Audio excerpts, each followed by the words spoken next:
All right, people, welcome back. We might actually need to ditch the glasses just because of the glare. Hello, everybody. Welcome back. Um, oh my gosh, I'm already baking. I'm definitely already baking. It is hot in this room. It is just hotter than Satan's anus in this place. Let's get the bevies cracked open. Not sponsored, but it would be fun to be sponsored. The poor man's Mountain Dew. When Mountain Dew costs over $8 a box, you go for the $4 box. I taste nothing different. Um, so we lost in a soccer game. Let's talk about it. Um, I'm surprised. The what's the word I'm looking for? With the outcome of what like the Norway Brazil game was, and how it's like, wow, I'm shocked because like I predicted 2-2 and then Norway to win in penalty. That's the one let's just do a small ballpark of that could potentially be the outcome of this game. The fact that, man, do I need to crack a fan, bro? It is hot as hell. This is a hot shirt, not gonna lie. This is a pretty thick shirt. Um, but with the fashion in which this game went, this game was over at halftime. Well, it wasn't over at halftime, but after 3-1, it was definitely over. But you could sense even after the second goal, okay, Belgium's going nowhere. Like if Team America if Team America World Police is going to win this ball game, they need to push the pace and dictate the standards of how this game goes. When you're in the zone, when you're not, and I guess my only one reaction because we have a couple things that we can go over in this stream. I don't plan on this stream being too long, but then again, I've I've had streams go, for 3 hours talking about less, because we do a little history report. Uh oh. Uh oh. No. Hold on.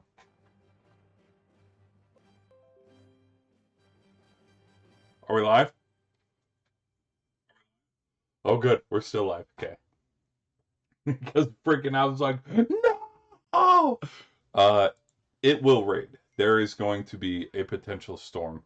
Um, so eh, if in the event that my stream, hold on.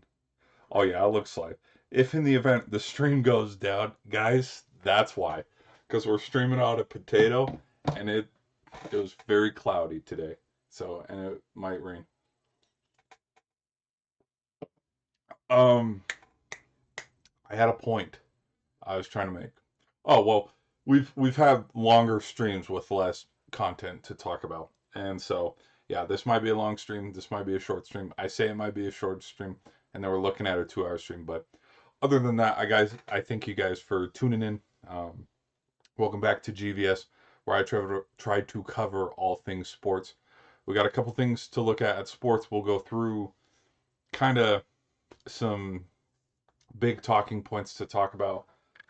With today's matchup, I'll give my thoughts and reactions to Portugal's loss and what that entails if we want to like sit back and go, well, Ronaldo, and give a little quick glimpse or briefing on that. Some other things that we can go over is we can go over Team USA's loss. You guys like the backdrop? Why does my bandana looks so weird right now? The other thing that we can go over too as well is we can look at memes. Oh, look at the hairline, bro. Teasing. Here we go. Freaking this ish is bugging me, bro. Oh, there we go. There we go. There we go.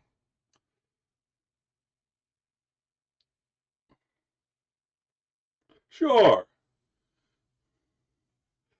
Duh, Bears. I can have a little hat like the Pope. Duh, Bears. You know how his goes straight up like that. Duh, Bears. All right. Okay, let's go over the first thing that I want to talk about too, because I noticed it just barely, and um, oh, let's go through the other angle. We've gained like 10 subscribers in the last handful of days, so I wanted to say thank you. Not me opening. Have you ever opened up an app, closed an app just to open it right back up again? Couldn't be me. Um, Here we go. Let's make some magic. All right, here we go. I want to show you guys from the back end. Here we go. Look at that. Look at that, guys. We have, if you can see that number, come on, zoom in, focus, focus, focus, focus, focus. Oh, oh, oh, focus, focus, focus. Basically, that number right there, we've reached officially 1 million views. Thank you guys. That was one of the points of hey, look at this. Let's do a little bit of roll call here.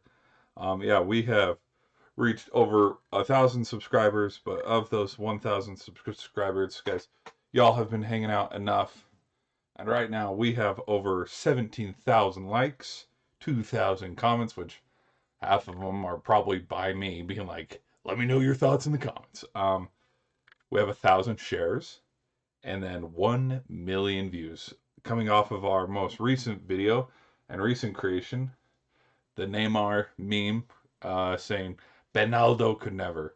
I just posted that in the middle of the night, right after our stream, um, and then I woke up and realized, holy fetch, this got 10,000 views.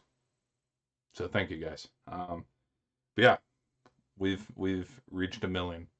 We've reached a million views. So thank you guys. This has been a long This has been a long journey to get to a million. So thank you, thank you. Next stop, let's get 1 bajillion subs, okay? Like, let's get more subs than I Show Speed, Mr. Beast, uh, Markiplier, who's another one? PewDiePie, Dude Perfect, who has a lot of subscribers. Um, I think like K-pop has a lot of subscribers. But let's get more than them, okay? 1 bajillion, okay? We're getting to 1 billion. We'll be the first YouTuber. Mark it right here. Mark it. Are you marking it? Could be the first YouTuber to have 1 billion subscribers. All right. That's sponsored by the poor man's Mountain Dew. All right. Okay, that's the only items of business that I wanted to go over. Um, because I knew I was close. To the million mark because um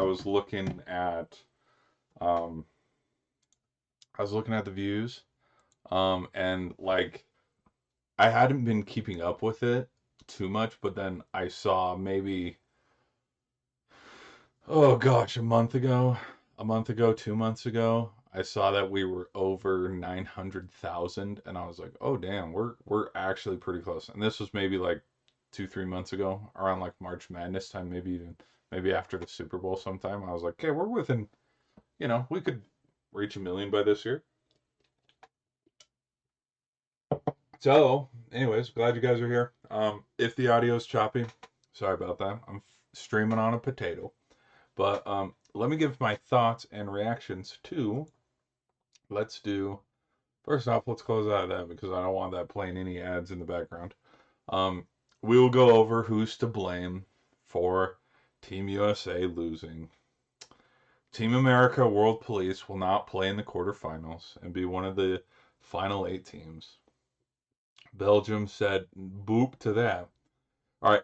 In the first game that we saw today, it was Portugal against Spain.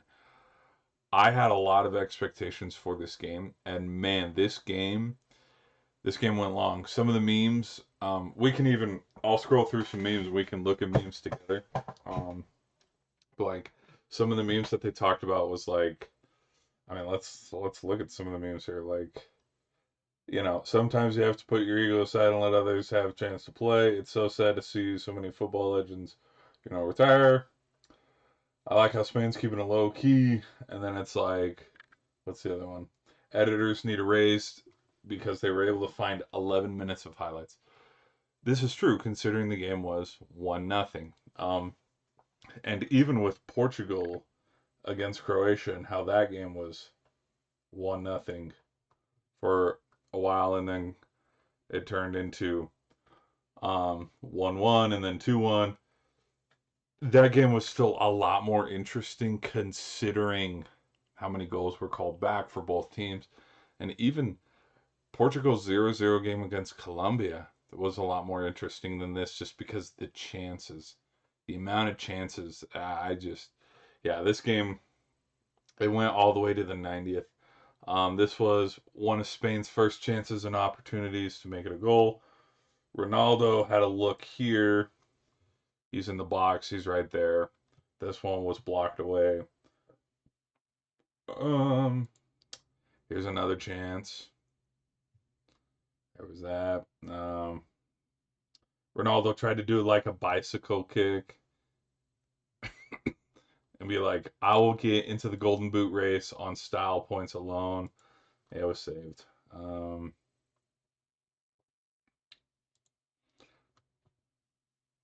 Oh, it's gotta play an ad. All right, whatever. Voice crack.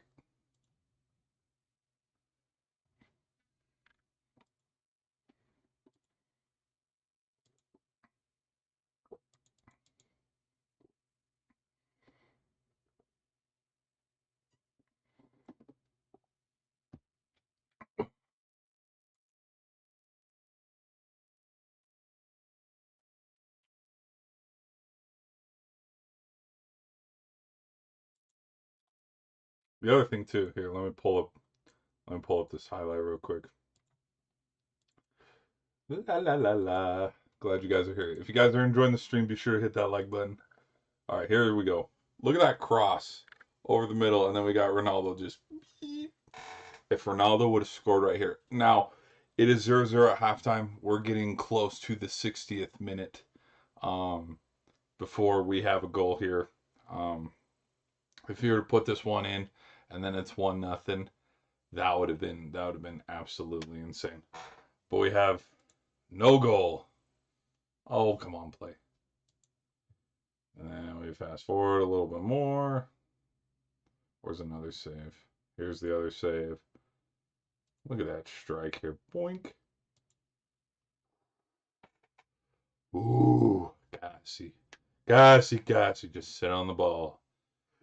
And when, upon rewatching the highlights, for me personally, it just felt like Spain had more pressure on this match. Again, I could be wrong on that. So there's a save there. And a couple subs. We're now getting into the 70th minute. Now we're into the 80th minute. Are we going to play an ad? Hello? No, we're not. Okay, now we're into stoppage time. Okay, here is the goal. Taking a little swig of that Bugs Bunny secret stuff. Oh, oh, they're right. Where's it? Right there. No, here's their goal. Which, again, everybody's onside. Fine with that. Everybody's onside. Um,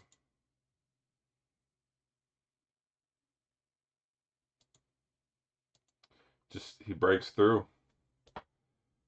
He breaks through, and there was which was it one? It was either like Belgium's first goal or second goal. They were trying to call an offsides, and it's like, no, he literally, because they've timed it with how many soccer games we've watched. Like they'll all just kind of shuffle, shuffle, shuffle down the line, and the second that like the line is reshuffled, then they just time it up just perfectly to, okay, we're behind the defender, we're behind the defender, okay, now let's go. And then they just sprint past the defender, because we'll go over it and I'll give my reaction when the with the third goal in the Belgium game, where there were guys walking during that goal. Walking. So we'll go over that. We'll look at that. But fast forward a little bit. That we're in the 90th minute, so it's pretty much over. When you know want to look at all facets of this, this is the Ronaldo chance that has been on everybody's timeline. Maybe we got a little bit of floppage there. Let's fast forward just a titch. Okay, so as you can see everybody's making their little line. It's like, okay, let's line up, and then by the total defense here, like I would say, again, this camera angle is not favorable, but he would be the farthest defender this way, so his foot would be where everybody needs to like queue up. All right, and then he'll dribble. Come on. Then he'll push in. All right, here Ronaldo's just creeping right here back door, which again, considering we're in the 95th minute and 59th second with 6 minutes of extra stoppage time, it would have been a buzzer beater of buzzer beaters. And if there's any player that could do it, definitely Ronaldo. Like, who we kidding? Who we kidding? Let's not kid ourselves here. Blocked away. It's on top of the net, and that is it. That is it. The ref ends up blowing, like, we got a surrender cobra down here. One of the players is down on all knees, going like, no. Because I think there's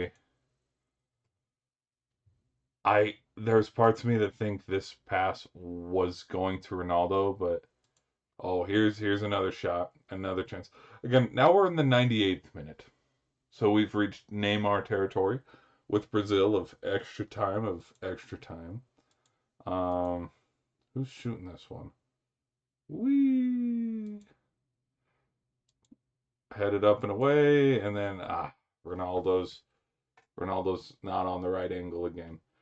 Those were the two final shots and two final chances for Portugal with their final play.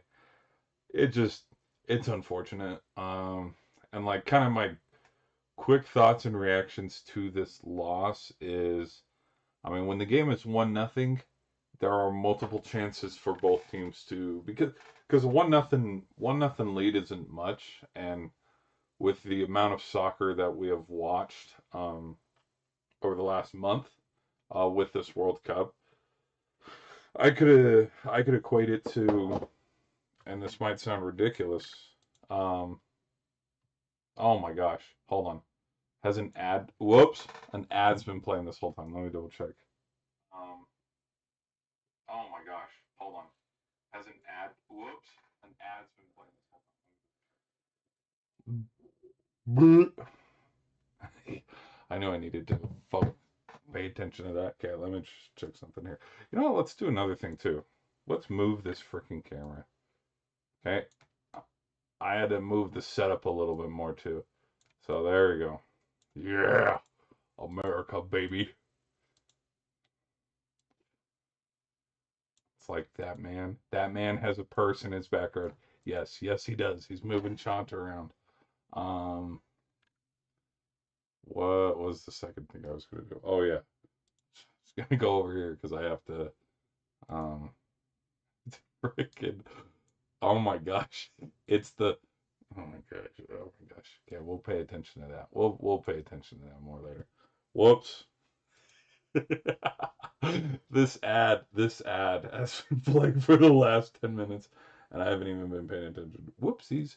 All right, but let's get back to it. Hopefully I've been talking loud enough where it's like, no, you were talking over it. It's fine. Um, okay. The let's move the music to there-ish. My initial quick thoughts and reactions, like how I was talking, where it's 1-0.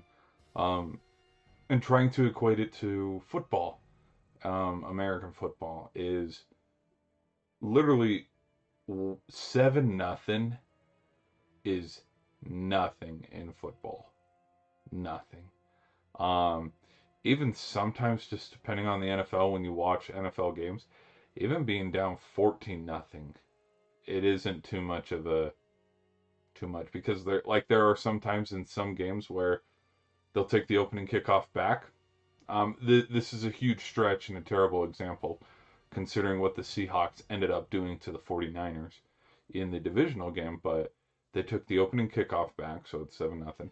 49ers had a quick 3-and-out, and then the Seahawks took their first possession, and it's 14-0. And so it seems like an insurmountable lead, and it's like, oh my gosh. Now, it did end up being a blowout, but like, literally, you look at hockey games sometimes, you look at, yeah, soccer games, you look at football games where, because your team was not able to get on pace, with how the game goes, where their team has had 5 possessions, and in all 5 possessions they've scored touchdowns. It's like, your team, you've only had 2 possessions, and in your 2 possessions you've only kicked 2 field goals. So right now it is 35-6, and this game seems way out of hand. But then as the water levels a little bit and as the game plays out, guess what? We're going to force them to punt. We'll get the ball. And on our third chance with the ball, we'll get our third consecutive scoring drive, where instead of a field goal, we'll turn it into a touchdown. And so now we'll try for a 2-point conversion, and now it's 35-14. And when you look, it's like there's just so many just different things and scenarios. And like when it's 1-0, um, even in hockey, like 1-0 leads evaporate just like that. And so I think, so much for a quick thought, because I'm, prolonging this into something that probably doesn't need to be. Just Spain had some shots and chances to make it more than 1-0. Um, Ronaldo and Portugal had some shots and chances. Hell, they had more chances than Team USA. USA only had 2 shots on goal all game. So, but they just it with how late it was in the game, that is where the difference was. And considering with how late into the game that it was, where it was in extra stoppage time after 90 minutes, yeah, this game could have been very different with, yeah, it being 1-0 at halftime. Portugal's up 1-0. Spain is up 1-0. I mean, all things considered, it's kind of Im- not impressive, but like, for Portugal, it's definitely a disappointment for them losing, considering the expectations could be World Cup or bust. But looking at what Spain did to Austria in their last game, and considering like with how quick, um, how the Croatia game played out, and how many goals they conceded in that one, I am counting the ones that were called back as well. Like how many times, whether onsides or offsides, whatever, but how many times the ball found the back of the net. The fact that this game was 1-0 is actually a statement to their defense. Both teams defense, because Spain could have ran up the score and made this thing ugly, made it 3-1. Look at what Belgium did. Belgium ran up the score and they made it ugly, which it was kind of funny. I'll talk, hopefully I can remember. I have no script. That's usually how some of these streams go, which is probably why I fly off into the distance, with some of my thoughts and analysis when giving summaries. But the it was even funny to listen to the commenters start to complain about Belgium's not going to score here again, are they? And they did. Um, but it's a 0-0 game late into the 90th, and so at that point, it could have been anybody's game. And so the fact that Spain ended up scoring and winning, I mean, it's a testament to them and how good their team is, because their team is good. Now, does that mean Portugal's team is bad? No, like I think Portugal's team is very good as well. Like this team, whoever won this round, in my own personal predictions, whoever won this round is going to go play France. Like Spain, I do think Spain can beat Belgium. Now, it would be Very interesting. I would have to change my tone, and I'll admit right here, I'm not gonna hop on the Belgium train and be like, "Oh, I've been with them. I've been with them since day one." Dude, I didn't have them beating Senegal. I'll admit that. I predicted Senegal because I was going off of group play. So um, now if we got Belgium beating Spain and then Belgium beating France and they're in the final, it's like holy cow. Um, but we will see. Why do I have a headache? I shouldn't have a freaking headache. I've been drinking water all freaking day. I should not have a headache. But I'm probably gonna go make food after this stream, so that's that is what it is. But other than that, it was a good game.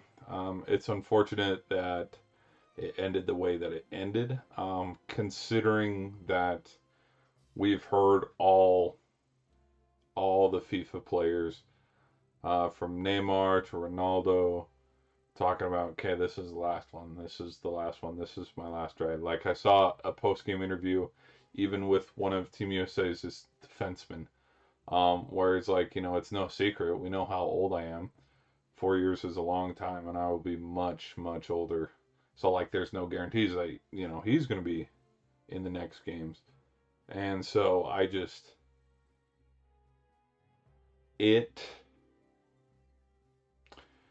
it's interesting. And as much as we talk about ring culture, this is kind of my thoughts with Neymar as well. And I kind of, to buy some time here, this is good because I never actually give my thoughts on Neymar retiring or all the other, the goalkeeper from Germany, the goalkeeper from Mexico, um, and just all these players that we grew up watching from the 2010 Olympics to now, 16 years later. There's, I never give a real thought and analysis after yesterday's stream, but like there's parts of me with how much there is a ring culture, end quote. To me, I think the final say would have been, between Ronaldo or Messi on, like, okay, who's the GOAT? Yes, you have to talk about the World Cup being kind of like that final thing that pushes it over the edge. But truthfully, at the end of the day, you throw Ronaldo back in, you throw Ronaldo, you throw Ronaldo back in the 60s, he's the best, arguably. You throw him in the 70s, he's the best, arguably. You throw Messi back into the 80s, he's the best, arguably. Like, you throw Messi, you put Messi and Maradona together on Argentina's team, people would probably say Messi's a lot better. And that Argentina team probably would have won a lot of World Cups. But just it shows with how many times the World Cup comes around. It's a team game, and it's a team sport. And as much as we want to, let's just look at the last three championships. As much as we just want to put Messi on this pedestal and be like, "Okay, Messi is why Argentina won. Messi is the only." True, very true, because yes, he had his footprint on every single game, in group play and then in the knockout tournament all the way up into the final. But you go back to France in 2018, that France team was loaded with so many guys that were so good. You look at the Germany team, you look at the Spain team. Like, it's not just because if this was super, it is superstar driven, I will admit and say yes, but having a superstar can take you only so far if they can't shoulder all the burden, i.e., Portugal. Look at what Portugal has been for Ronaldo's whole career. If Ronaldo had a stacked team as much as France or a defense like Germany, Portugal's winning back-to-back World Cups. Portugal would have already had one by now. The Ronaldo Messi, it wouldn't be a debate because Ronaldo would have one or two, and it's like, well, he has two, Messi only has one. And and the other funny thing is maybe Ronaldo would have retired already. You know what I mean? Because so like with watching this and watching players retire, it kind of just shows that not everybody, and especially with Neymar, not everybody's going to win a World Cup. And like as cool and as fun as it's been seeing, Holland tear it up for Norway, or just seeing the rise of Vinny Jr. with Brazil because this is his first World Cup. Um, or what are some other teams that are still in the mix? Spain. Like this past win when they beat Austria, that was their first win in knockout stage since 2010. So it has been 16 years. They haven't won a game in 16 years. And so like the guarantee of they'll be back, they'll be back, they'll be... No, like for the next 4 years other teams could build. And as far as we know, maybe Italy comes back with how much of a powerhouse people talk about Italy, and how much of a powerhouse they say Germany is not. But like it just, yeah, it's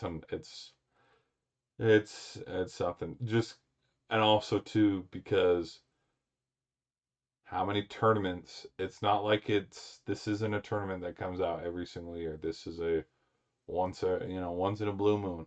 Hold on, how long is this? Let me switch up on this. Got caught monologuing too much, and now we have an ad.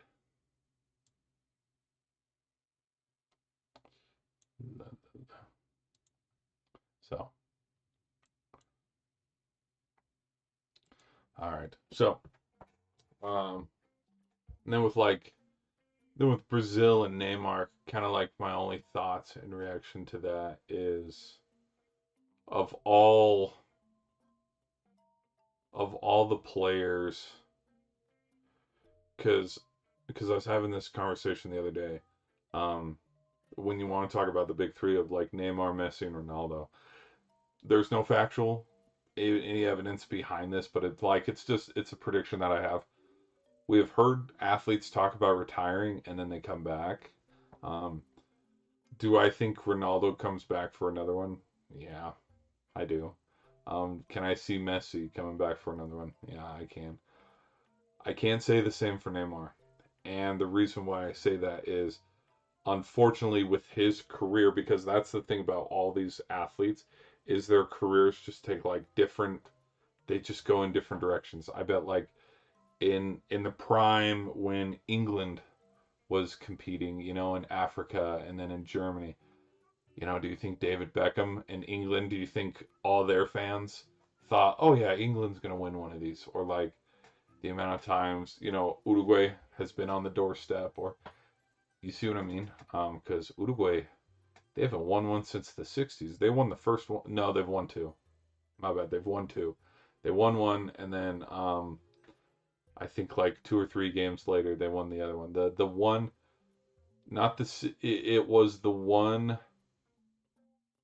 it was like the first Cup back after the World Wars, because they had like 3 World Cups or 4 World Cups, had a break for about a decade because stuff was going on, and then on their first one back, I believe that was in the 50s, because the first one was in 60 30, no, was it in the 1930s?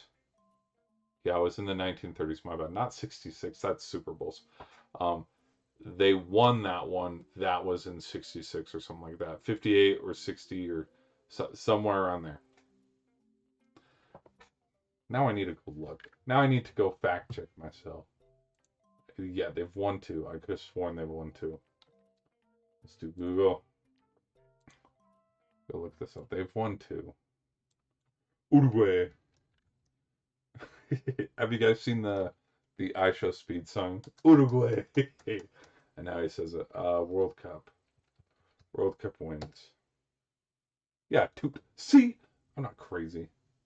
They won the tournaments in 30 and 50. Okay, so not 60, 50, my bad. Against host nation Brazil. Yeah, so this was the one, Brazil in the 50. This was the one after the World Wars, because we were looking at like the World Cup wiki page. and like it went like year and like who's the runner up, and then like there's a break because you know the world was a little busy at the time. So um but like talking about injuries and stuff, like Neymar's career, to no fault of his own, like he as of late has been a lot more injured than Ronaldo and Messi. Um, because but that sometimes that's just look at NFL guys, look at hockey guys, look at basketball guys. Like, yeah, injuries are a part of the game. So, yeah. So I just that's kind of a weird. It's not too much of a hot take, but like with some of these guys, like Ronaldo retiring or um, Neymar, potentially Messi after this, it's like not every single great athlete in the World Cup. Not all of them. Not all of them win it. Like look at teams. Um, I don't think any African team has even made the semifinal. Um,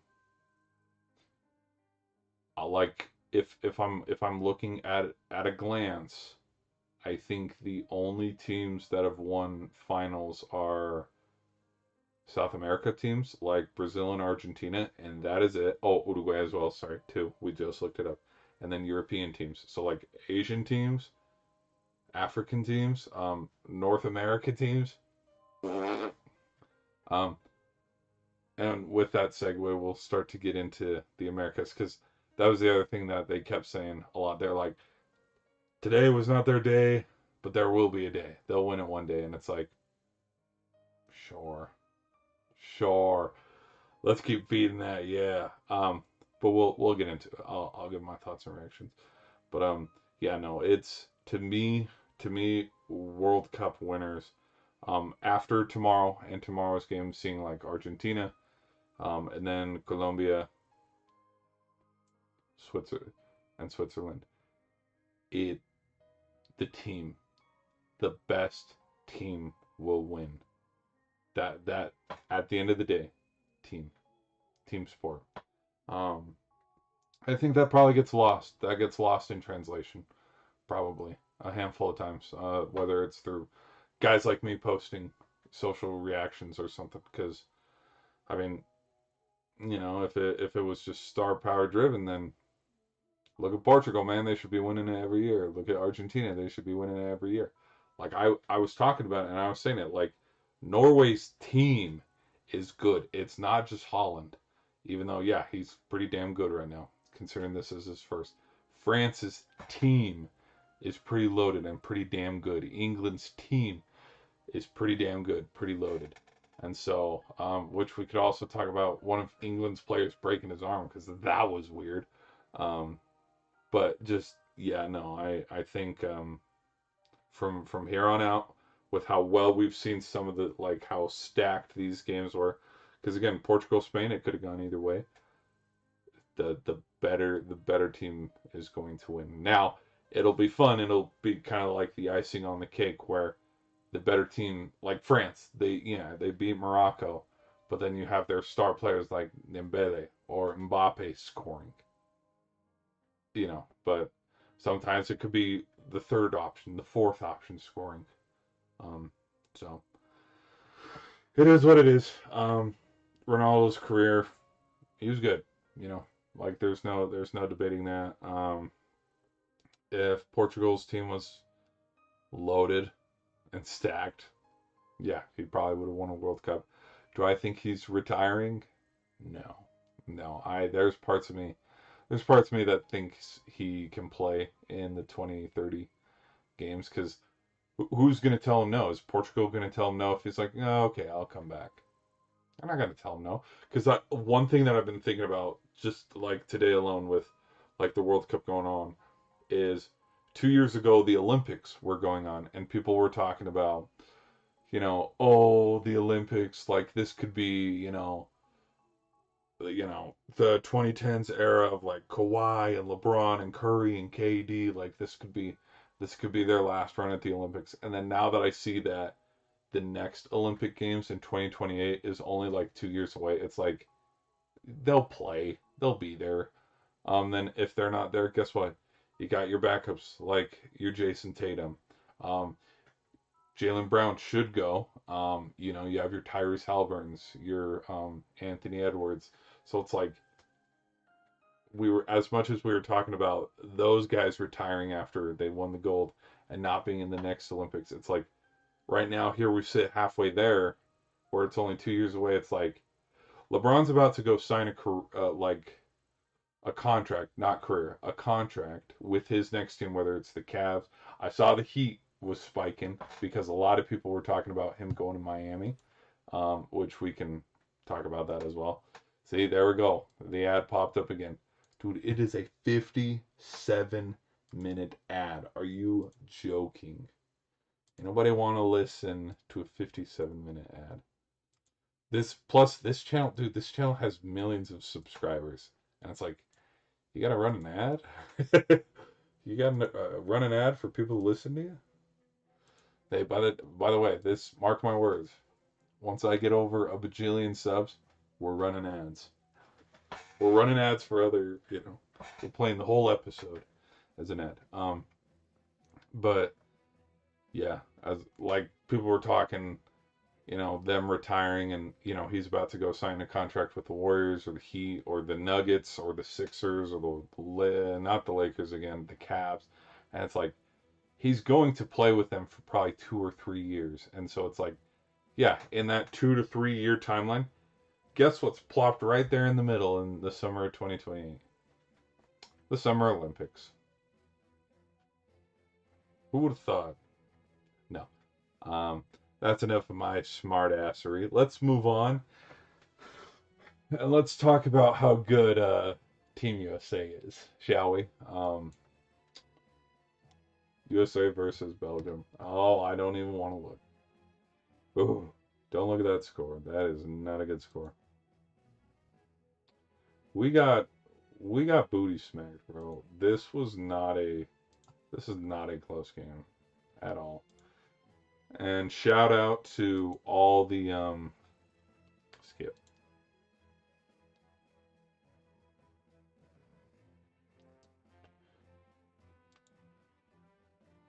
Here's the first header.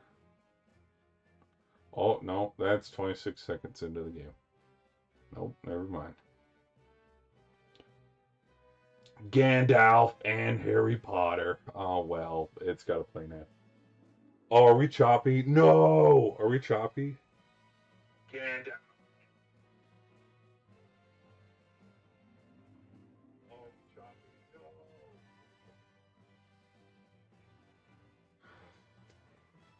We're a little choppy. I noticed we're a little choppy when the screen is like super big versus when it's super small. Again, also there could be a storm outside as well. We are streaming on a potato, so if this stream all of a sudden just goes, you know why? It's because the Wi-Fi is like, no, I'm not. Mm-mm. I want to see if I can get Pochettino as a background here, because dude, there was a water bottle holder. That poor thing, dude. It didn't stand a chance. He put his foot right through it. Come on, where's their goal? So they scored their first goal in the 8th minute. There it is. There it is. There it is. And let me step away here for a sec. He's giving you one of these. He's giving you one of what's going on here. What am I seeing out there? Um, I don't even know the dude's name. Hold on, where is he? He had two headers, back-to-back headers.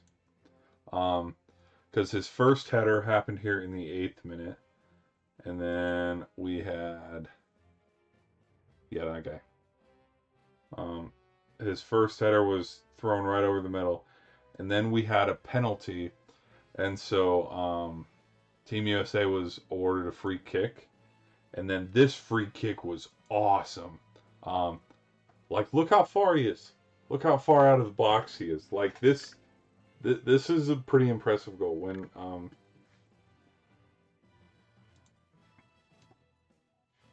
there might um there might be a competition. Nope, compilation. There might be a compilation of goals of the tournament. This will probably be in that compilation because look how far outside the box he is. Like that is a 30-yarder. Well, 5, 10, 15, 20, 21, 22, 23-yarder. Dude, I don't know. Maybe those metrics, because that's another thing that's a little trippy too, is like soccer fields where it's like, no, this is actually 10 yards. And it's like, no, it's not. Considering that nobody here is over 6 feet tall. Well, there some are. But it's like these guys lined up compared to linemen, and they have like 5 linemen, 4 down linemen, and it's like 10 yards is like this far from here to here. And it's like, you're telling me this is, it's probably like 7.5 or something like that. I don't know. Because they're blocked off. They're chalked. And isn't a soccer field 120 yards? Because I know this is the back of the end zone, but like I would say this and this, because if the field goal post is sitting right here in the back of the end zone, and here's Jackson Smith and Njigba jumping up and dunking it, like the start of the end zone goal line is not right here. That is not enough room. I would push it over to this line because, yeah, Seahawks being spelled right here. See, I don't. Yeah, this has to be 10 yards and then 20 yards. So, anyways, but back to the compilation. If they ever make a compilation of the top goals, this one will probably be up there. Cause like, look at this thing, dude. Just whoop. I had the goalkeeper going one way, he's going the other. Um, the commenters on both broadcasts, the Spanish and the English, were freaking out. Such a good goal. And right here, where we sit, 30 minutes into the game, we have ourselves a ball game. But 2 minutes later, fast forward here a little bit. Gotta show some replays, which I don't blame them.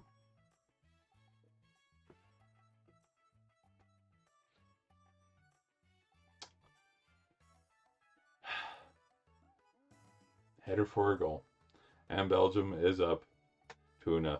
Which the unenthusiastic, like the commenters were not having it. They're like, and Belgium scores again, and it's like that's what I liked, I will admit, a little bit more about the Spanish broadcast more than the English broadcast, because like I get the commenters are American, like you know, you got to root for the home team, but like on the Spanish broadcast, it's go for both goals, for every single goal, full on go every single time. But for this one, it's like, oh, Belgium scored again and took the lead. Whatever. Recency bias. It's like, oh, I see you showing your bias card. I see you and I raise you. Which a lot of people were blaming Ream, you know, and his defense for being the reason why, which, what's he doing? What's this guy doing? Standing there? At least he's trying to put up a fight. Like, which, and a lot of the other thing too. What's our goaltender doing? Guy just standing there. Did he move his feet? No, not really. So, like, and then let's fast forward. So we take that into halftime. Where's the 3-0 goal? Here's one shot that almost. This is Balagoon. Could have made it 2-2 at the end of the half. Where's the 3-0 goal? Oh boy. Here we go. Oh boy. Okay. Where have you guys seen the highlight clip of Patrick Ewing being like um What kind of shot is that? When do you take that shot? Okay. Let's fast forward here just a titch. What are you doing out of your box, bro? Where's the ball? Oh, there's the ball. Look how far out you are. What? And the other thing too is walking. Walking. All the defenders are walking. It was literally like one of the opening matchup games um, with Brazil and Morocco, where Brazil, Morocco had one, Senegal, France had one, Norway had one, where it's like literally the defenders just sitting right there. They're waiting, boom, and then they go, and it's like they split the defense. They got you on the outside arm with the leverage, and they just outpace you. Um, Ronaldo's done it a couple times in this tournament as well, where he'll be running up the side, just streaking right here, like hanging up the side, where he's not in the middle or all the way out on the boundary, and then it's just outpaces you. And just defenders are they weren't walking, but like everybody, like as soon as the goalie got it, everybody just assumed, okay, goalie's got it, we're fine. And like nobody tried to play on the ball. Well, hold on. Watch this. Watch nobody play on the ball here. The second you see that stutter step, move in. Move in because you just saw the keeper, miss and whiff on that. And then we have that, which again, why are we standing and not pushing the ball? Why? See how he already has inside leverage on. Why are we not cutting inside? Because again, this ball's sitting out in no man's land. And then we pace it forward a little bit, and all he needs to do is just chip this in. This is the easiest goal, the most wide open goal. It to me, it made no sense. A lot of people are blaming the loss on this play, which I mean, yes, but at the same time, if this was the goal, this happens in the 56th minute. So, and again, 3-1 lead is hard to come back from. The only team that has come back from a 2-goal deficit is this Belgium team. This is exactly the point that I was making. But Belgium did it in less time. But I said, yeah, if Belgium goes up 2 goals and it's 2-0 in the first half, is Belgium giving up a 2-goal lead? Can USA be a team where it's getting into the 80th minute, it's getting into the late 90th minute, and we're about to start 3 minutes, 4 minutes of extra stoppage time? If USA is down by 1 goal, if Brazil is down by 1 goal, are these the type of teams that can come back from being down by 1 goal? The only team that has been able to show that they can come back from a goal deficit, Belgium. A lot of people talk about France being a team that can come back from like conceding goals where it's like, well, they have enough offensive firepower. If they concede a goal, they can turn right back around. And yeah, but what if the goalie's on one that day? And so even a France team, if France, like let's say it's Morocco and France is down 1-0, and we're in the 89th minute and we're about to play 4 more minutes of stoppage time, I'm a little, I don't know. Maybe Morocco goes and plays Spain in the semifinal. I don't know. You see what I mean? Like, versus, I mean, if France was down by 1 goal and it was like 4-3, yeah, because both teams had given up a lot of goals and it was a high scoring game. They'd had 7 goals up until that point. So, I don't know. I think more than just this goal, you look at offensive chances. I mentioned it a little bit earlier in the stream. Seven shots on goal compared to 2.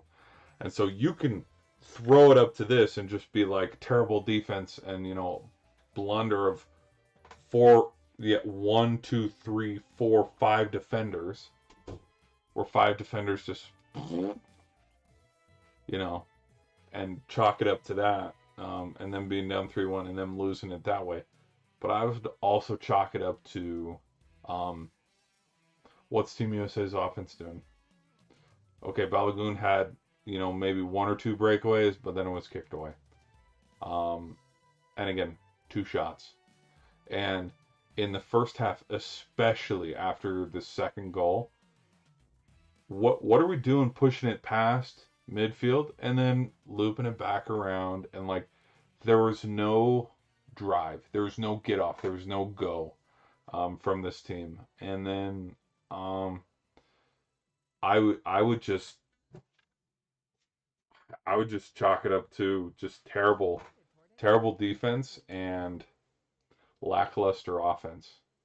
Lazy offense, not getting chances, not getting looks. Because that's the other thing too, that the commenters were talking about during the broadcast after Belgium scored their third goal, is they were talking about and complaining about Pavlicic being injured and not subbing off to stop the game. And it's like, Pulisic is not a defender. He is nowhere near this play.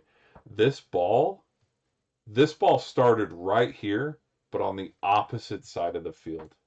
That pass landed from all the way around right here on the opposite side of the field. That pass landed all the way around here-ish, and then the goaltender collected it, started to dribble it out, didn't get the pass off to him, and then when he kicked it, it went off the back of his leg, and then it popped open for it to be a wide open chip in shot by him. Like, it was a one pass. And Prolific, in all technicality, was actually down far left, bottom left side of the field, looping back this way, and the ball was already gone. Like, in real measurements, he's 70 at this point too. He's 70 yards away from the play. He has no input on this goal. It's the defense. And so I saw I saw a meme that talked about uh, fake demons, and Team USA battling with fake demons, where they call themselves Captain America and stuff, and it's like, and you guys are all flopping around out there and faking injury and subbing yourself off and fake demons. But it's whatever. It's whatever. I just think I just think right now, I do think it's a little bit of a disappointment, um, because, well, not only with the expectations being super high with how good this team could have been, um, I didn't think they'd win the World Cup, because I'm not too stupid and crazy. Dude, look at this meme. If anybody's seen Rocky, they'll understand this. Let's look at the memes, get into a meme segment. Um, what's another one I can show you? Do I have the? I don't have the fake demons one. I don't have it. But it was just like, it was about Prolific, where it's like Captain America was willing to fight Thanos' team all alone, but we got Prolific, who calls himself Captain America, subbing himself off because he tweaked his ankle. Oh, and then we also have the one about like Harry Kane smoking a stogie in the Mexico's locker room, which I thought was pretty funny. Um, what's another one?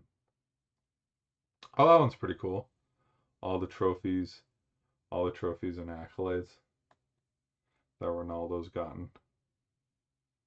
He there's the Pochettino's reaction after the blunder, third goal.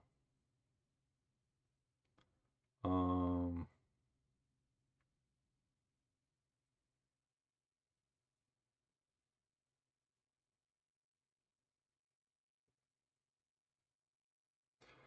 Cristiano Ronaldo, after exiting the World Cup, before Cristiano, Portugal hadn't won anything. The Euro has the same value as the World Cup.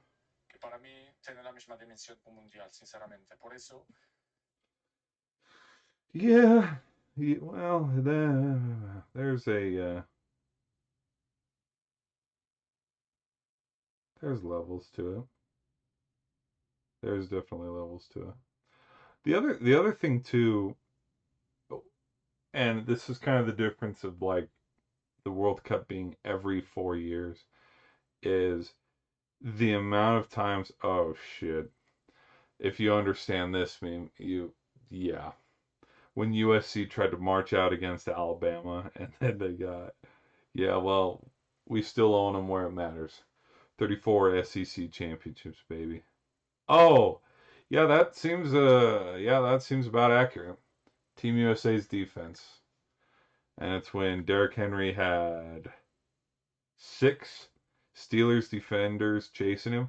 Oh, in a playoff game too. They're already down 21-7 at that point as well. Unfortunately, losing in the playoffs is where we're unfortunately losing in the playoffs is what we're used to watching from America's team. Who caught the stray there? The Cowgirls. What would have been so much more fitting is if it wasn't up in Seattle, if it was in Cowboys Stadium. That would have been so hilarious. Because like Cowboys, and you get it. Asking the USA men's national team to win big games, and they look at you like this. It's a photo of Josh Allen.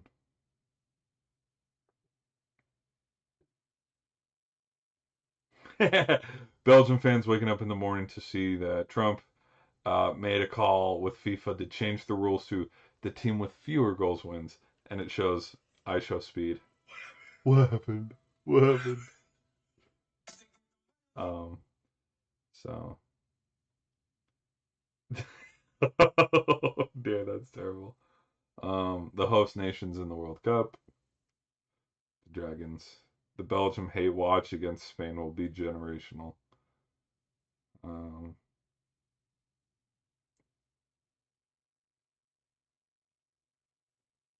Congrats to Belgium on winning this one World Cup game, but a reminder that Belgium team has never won a Super Bowl, an NBA title, a World Series, an SEC championship, or an MLS Cup. Christian Pulisic, when his country needed him the most. You landed on McLovin?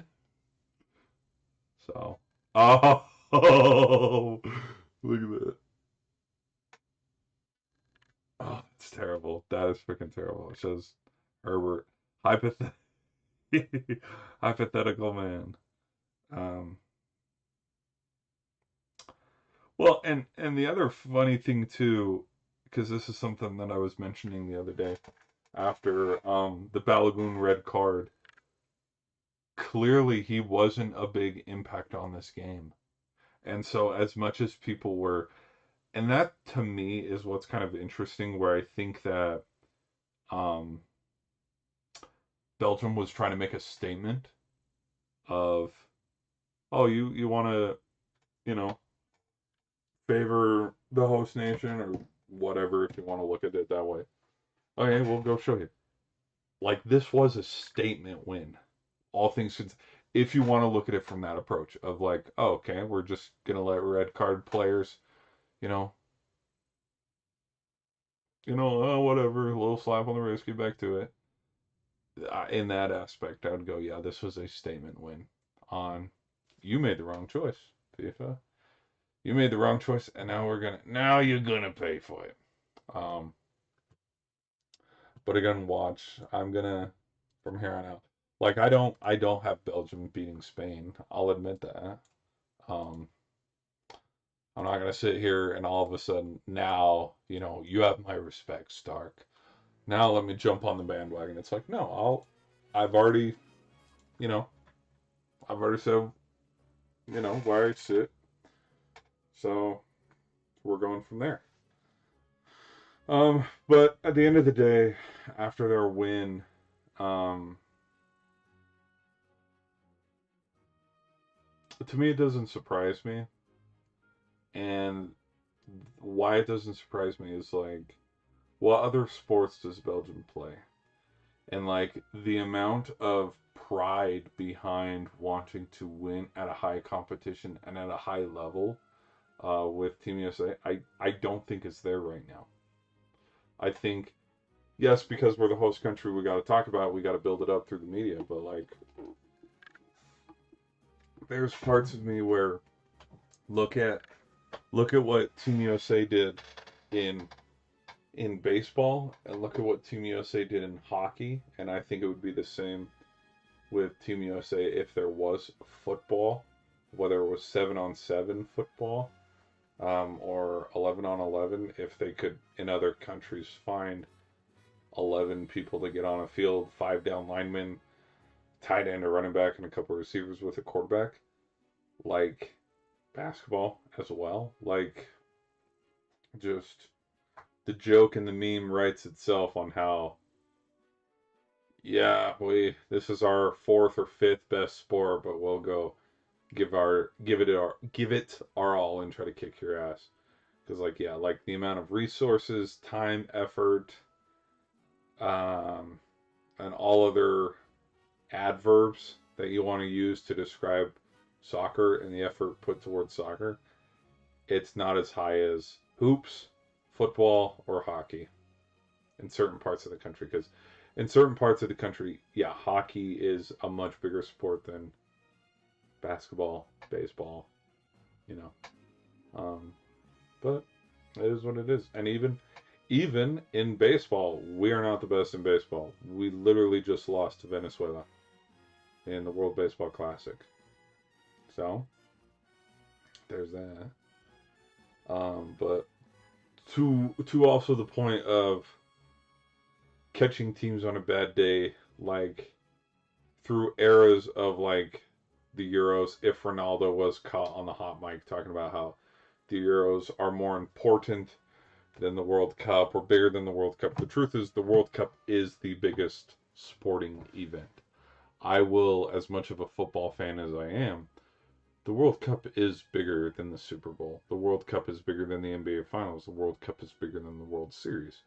Um, if March Madness, if the NBA Finals did a March Madness style, where it's not a best of seven game series, where it's single elimination, all teams going in, that'd be a little bit more interesting. But like 32 teams, anyways. But the yeah, it is what it is. It is what it is. But like, um, will USA ever win a World Cup in my lifetime? Probably not. Considering that the World Cup has almost been around for 100 years, the highest they've ever been is third place in the first games. Um, just like there isn't soccer soccer isn't America's culture, and it's never going to be. Like baseball, basketball, and football are America's culture. And so even with, you know, taking players from America and then having them go live, outside the country and training at these academies and all this and that, like how they do in other countries to prepare them for the World Cup. Um, because like, what do you think Colombia is doing? What do you think Uruguay is doing? What do you think Spain's doing? What do you think Portugal's doing? It how many of these Team USA guys came from foreign leagues? I know we know Prolific did. Majority of them did, but like how many like that experiment? We've already seen that experiment, and we've already seen how far it's gotten us. Versus hockey, where it's like literally the best players in the world want to come play in America or Canada, you know. And so when we see and we look and we go, yeah, Team USA won gold in hockey, it's like, well, that's because the best hockey players come from the USA and Canada and Russia, but Russia didn't get a play. And Finland and Sweden, but for the majority, America and Canada. And that game was a good case of the we caught him on a good day. It was a good case of the Mondays for that kind of game. All right, let me. Oh no, let's try to skip this ad. Let's try to skip this ad. Nope, nope, nope, nope, nope. Yeah, I'm gonna. Okay. All right, people. Um, but yeah, it is what it is. Not too, not too upset about it. But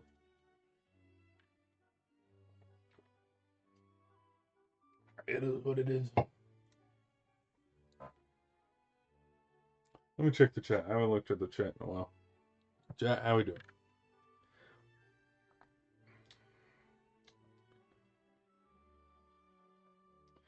All right.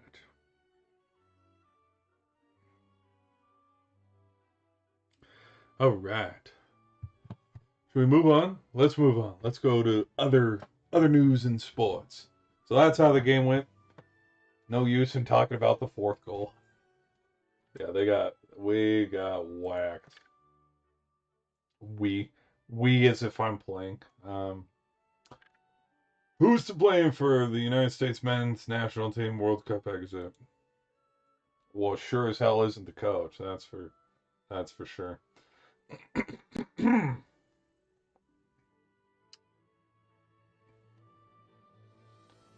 um, Ronaldo's World Cup career ends with a whimper as Spain's subs win it late. Yeah, yeah, it's unfortunate.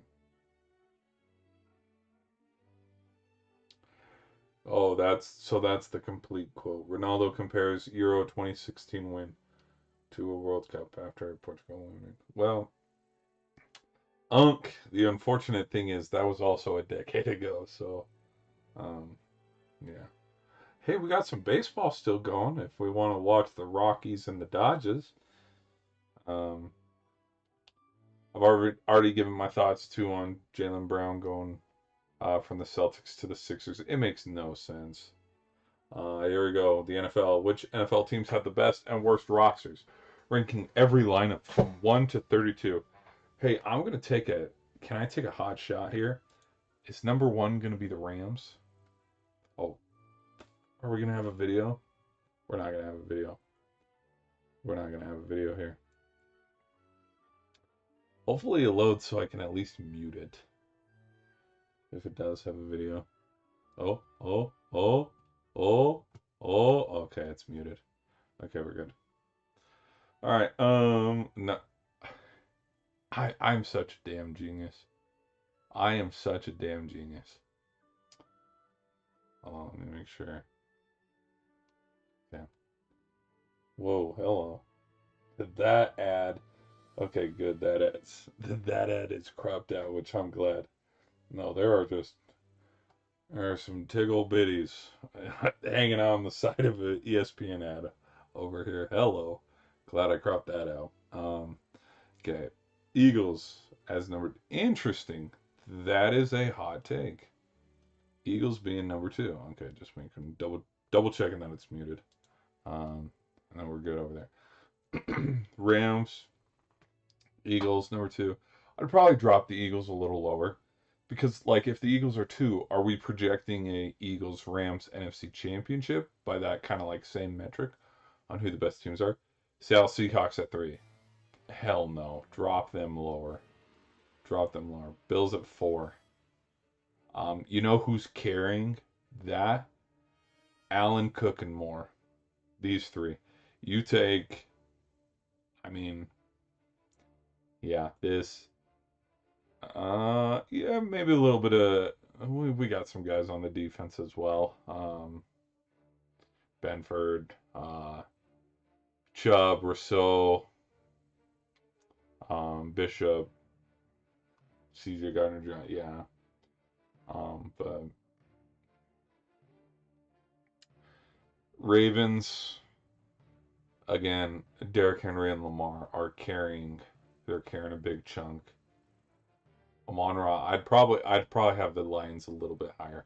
There's a lot of evil. No, even level. I'm trying to say even level. There's a lot of even level talent on the Lions. Like their defense is as good as their offense. So I'd put them. I'd put the Lions above the Ravens. I'd put the Lion maybe a little bit above the Bills. Definitely put them like over the Seahawks. But against over the Eagles, probably not. And not against over the Rams either. Oh boy. Yeah, wow. I've been drinking. Woof.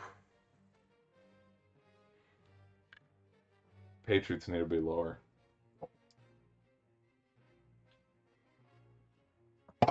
Oh, I got that Mountain Dew headache. Yep, I've been drinking too much dew.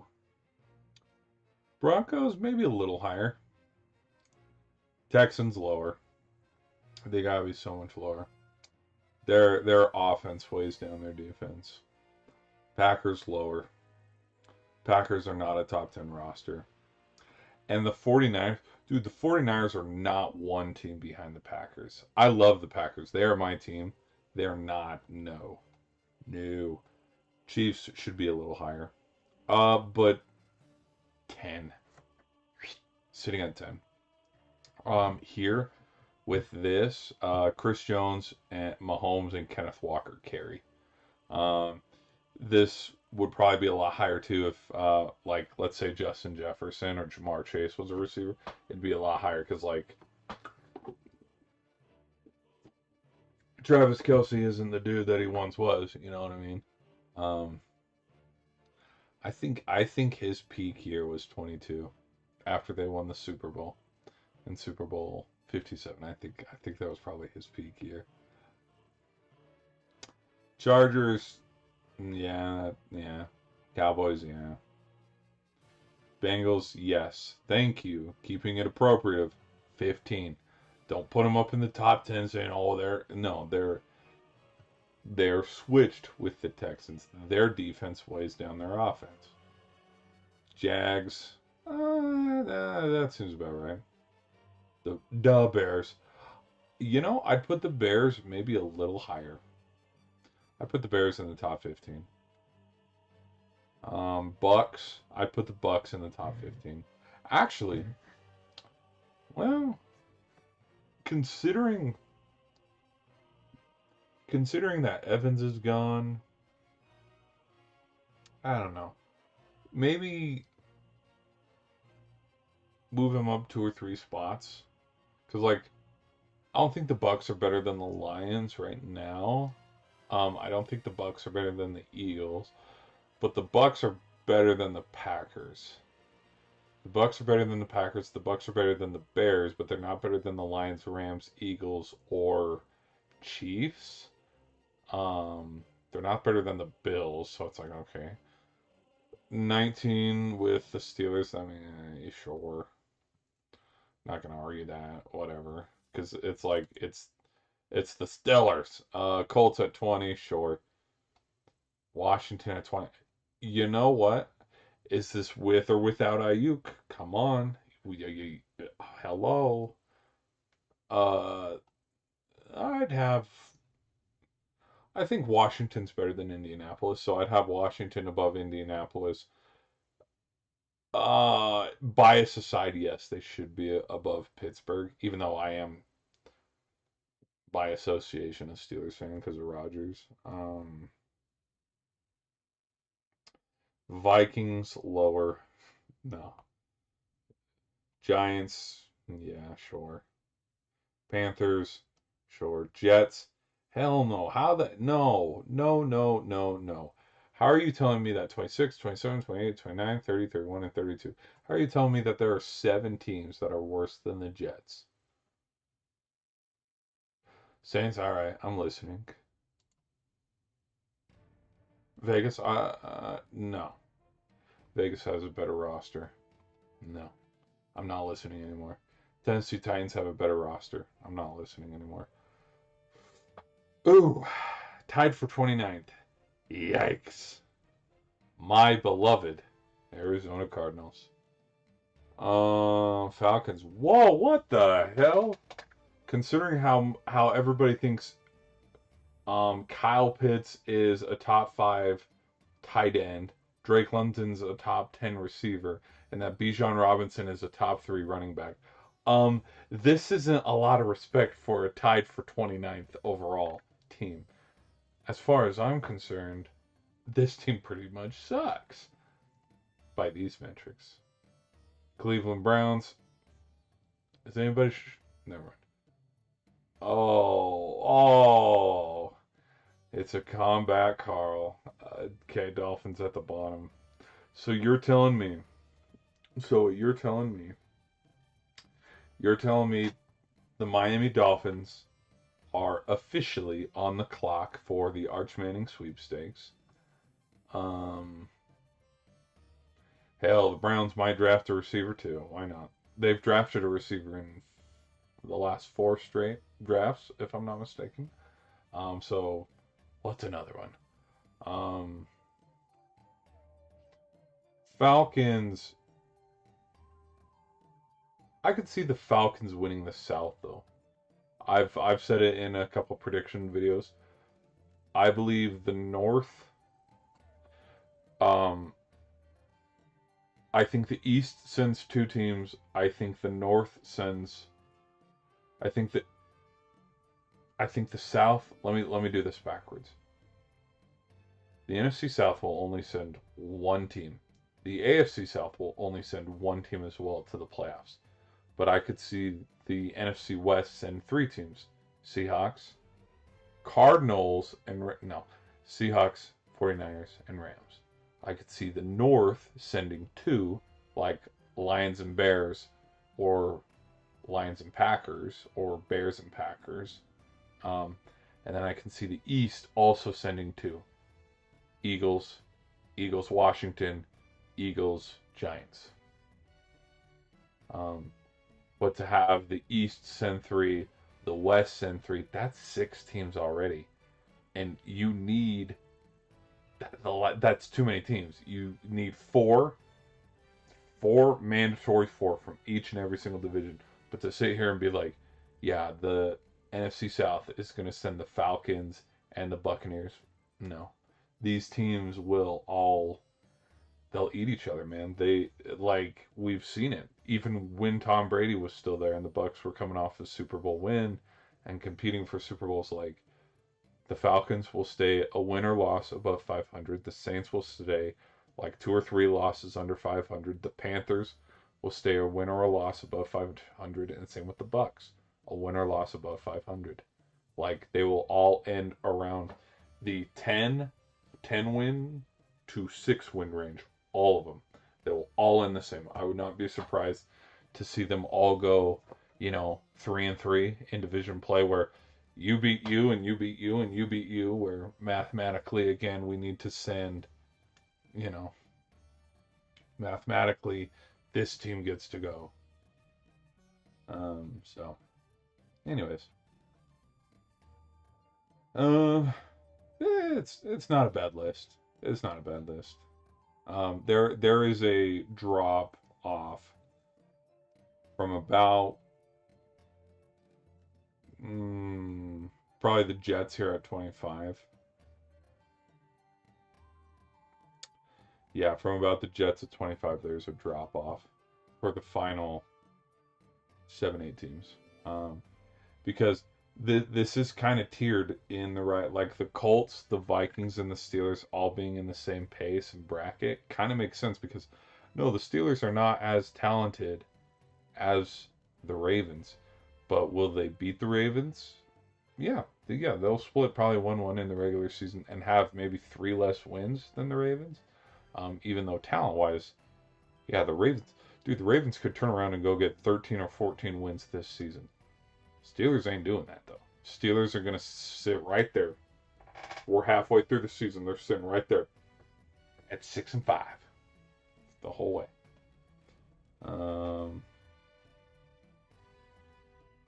Bengals are a little high, but I think Burrow's carrying. Burrow and Chase and Higgins are carrying that. The only reason why the Chiefs aren't lower, Mahomes. If Mahomes wasn't if Mahomes wasn't on the Chiefs, dude, the Chiefs would be Well, the Chiefs were actually pretty good with Alex Smith, so I wouldn't count Andy Reid out. Um, all right. U.S. men's national team World Cup dream crushed by Belgium as they lose 4-1. Um,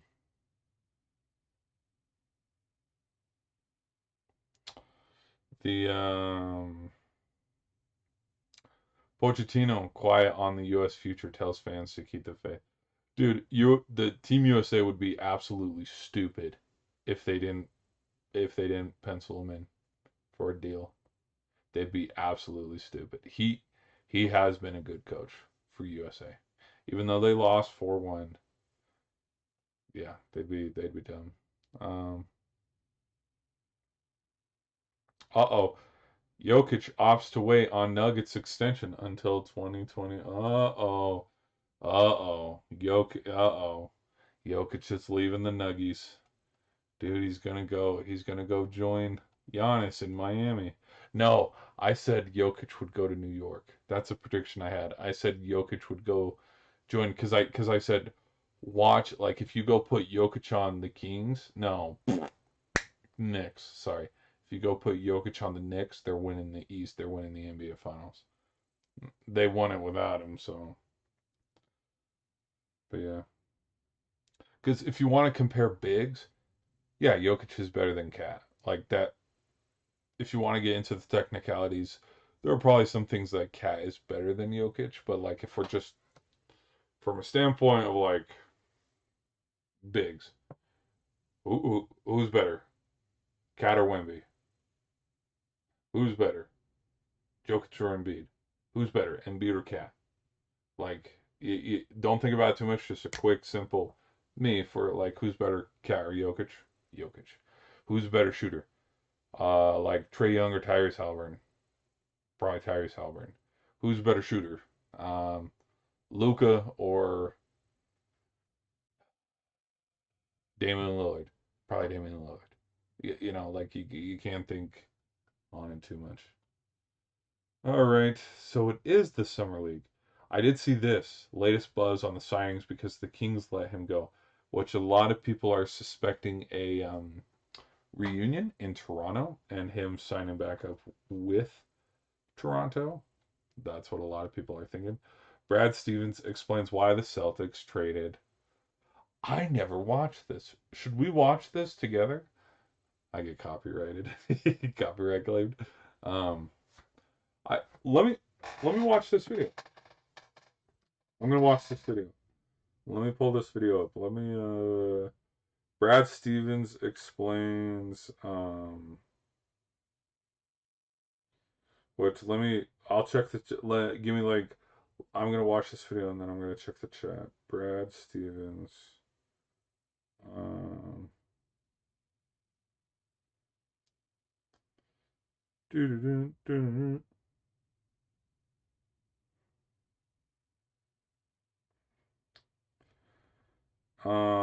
Oh.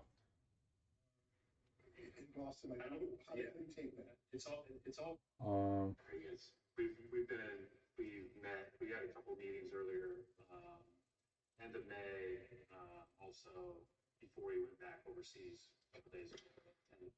Okay.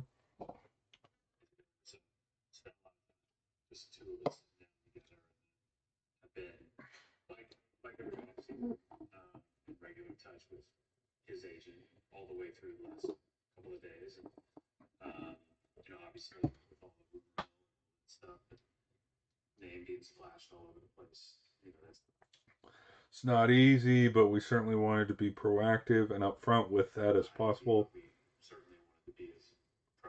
Thought that was a good, candid conversation. Okay, now let's go look at Jalen Brown's side.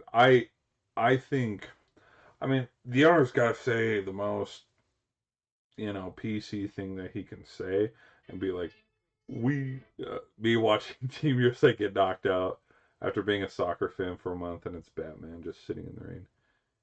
Oh shit. Oh shit, ain't that the truth? Turnovers. Turnovers. You get the joke? Turnovers. Yeah, Politic had a couple turnovers too. We searched the internet for the hottest takes in college football for the upcoming 2026 season. I want to read these right now. Hey,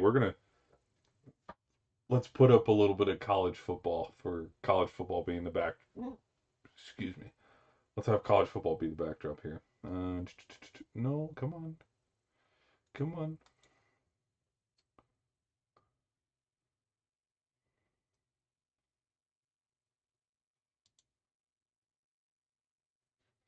Ah, fine. Let me type in college football.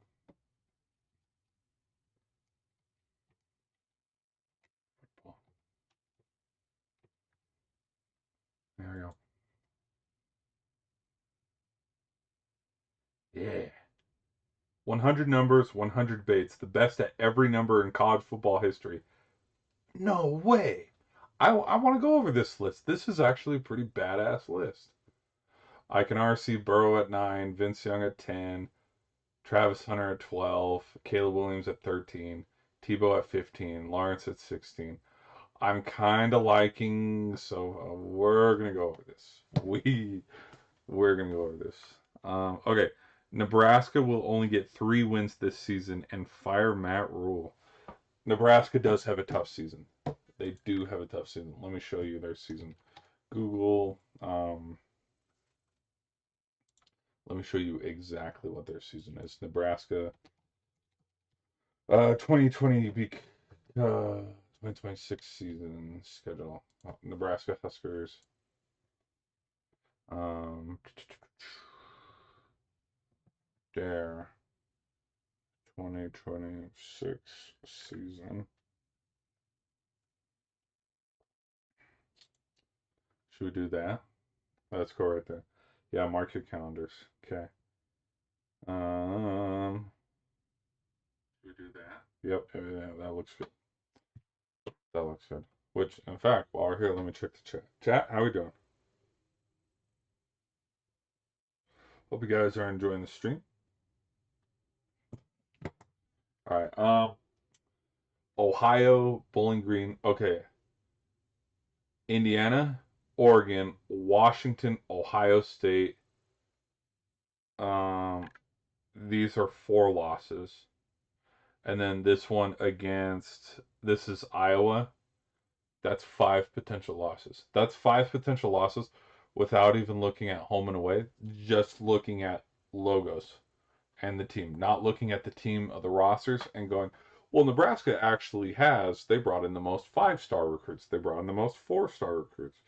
Or taking, 2-hour deep film dive sessions on like, well, Nebraska was actually the best 7-win team last year if you actually look at the stats, which again, analytically, Team USA won today. Shout out to the Cavs. All right, so Ohio, Bowling Green, and North Dakota, 3-0, easily a 3-0. Michigan State, this is going to be a tough game. They could start 4-0, but Nebraska starting 4-0, 3-1.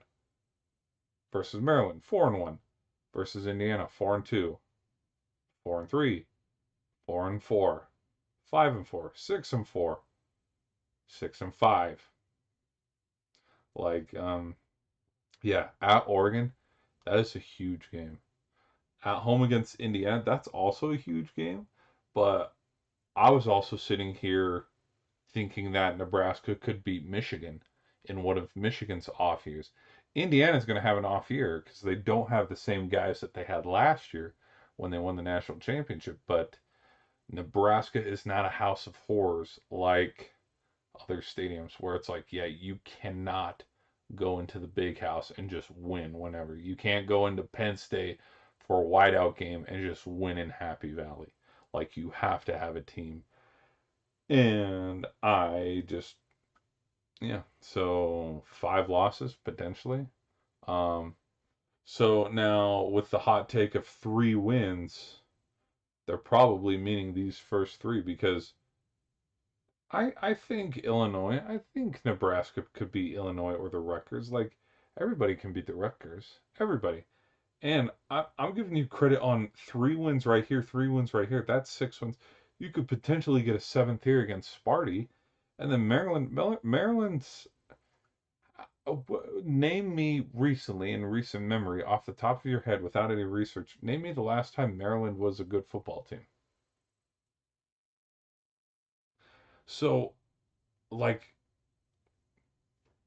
those are five, six, seven, eight. Those are 8 potential wins. I'm going to give them those wins. But you got to play Big Ten team, Big Ten team, and by Big Ten team, like a team that has a shot at winning a Big Ten title. One, two, three teams that have a shot.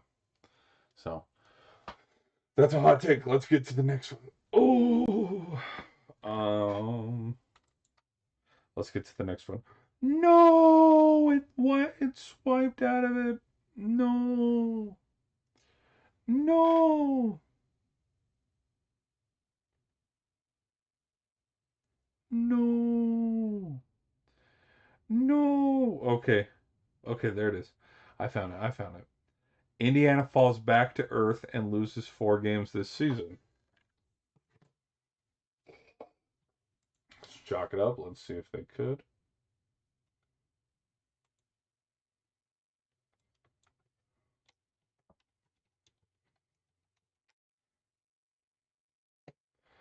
Indiana's 2026 schedule. We're going this way, not this way. This Ohio State one loss. This Michigan one loss. In the big house, loss. All right. But let's get in the first ones here. Win, win, win. 3-0, 4-0. They could start 4-0. 5-0.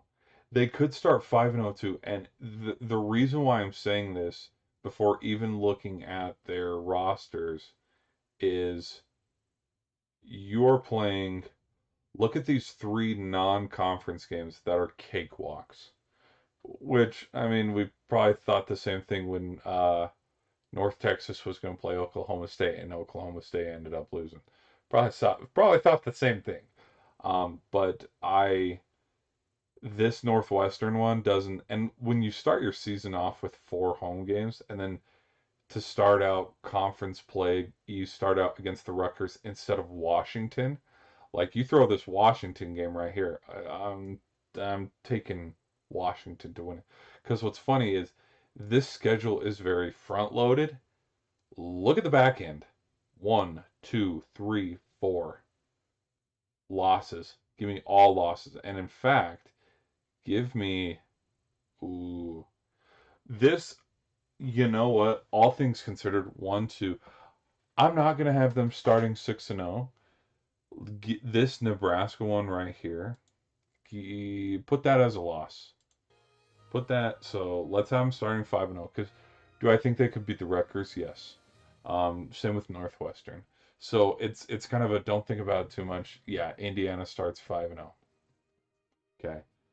Indiana, but then losing to Nebraska, I can see that.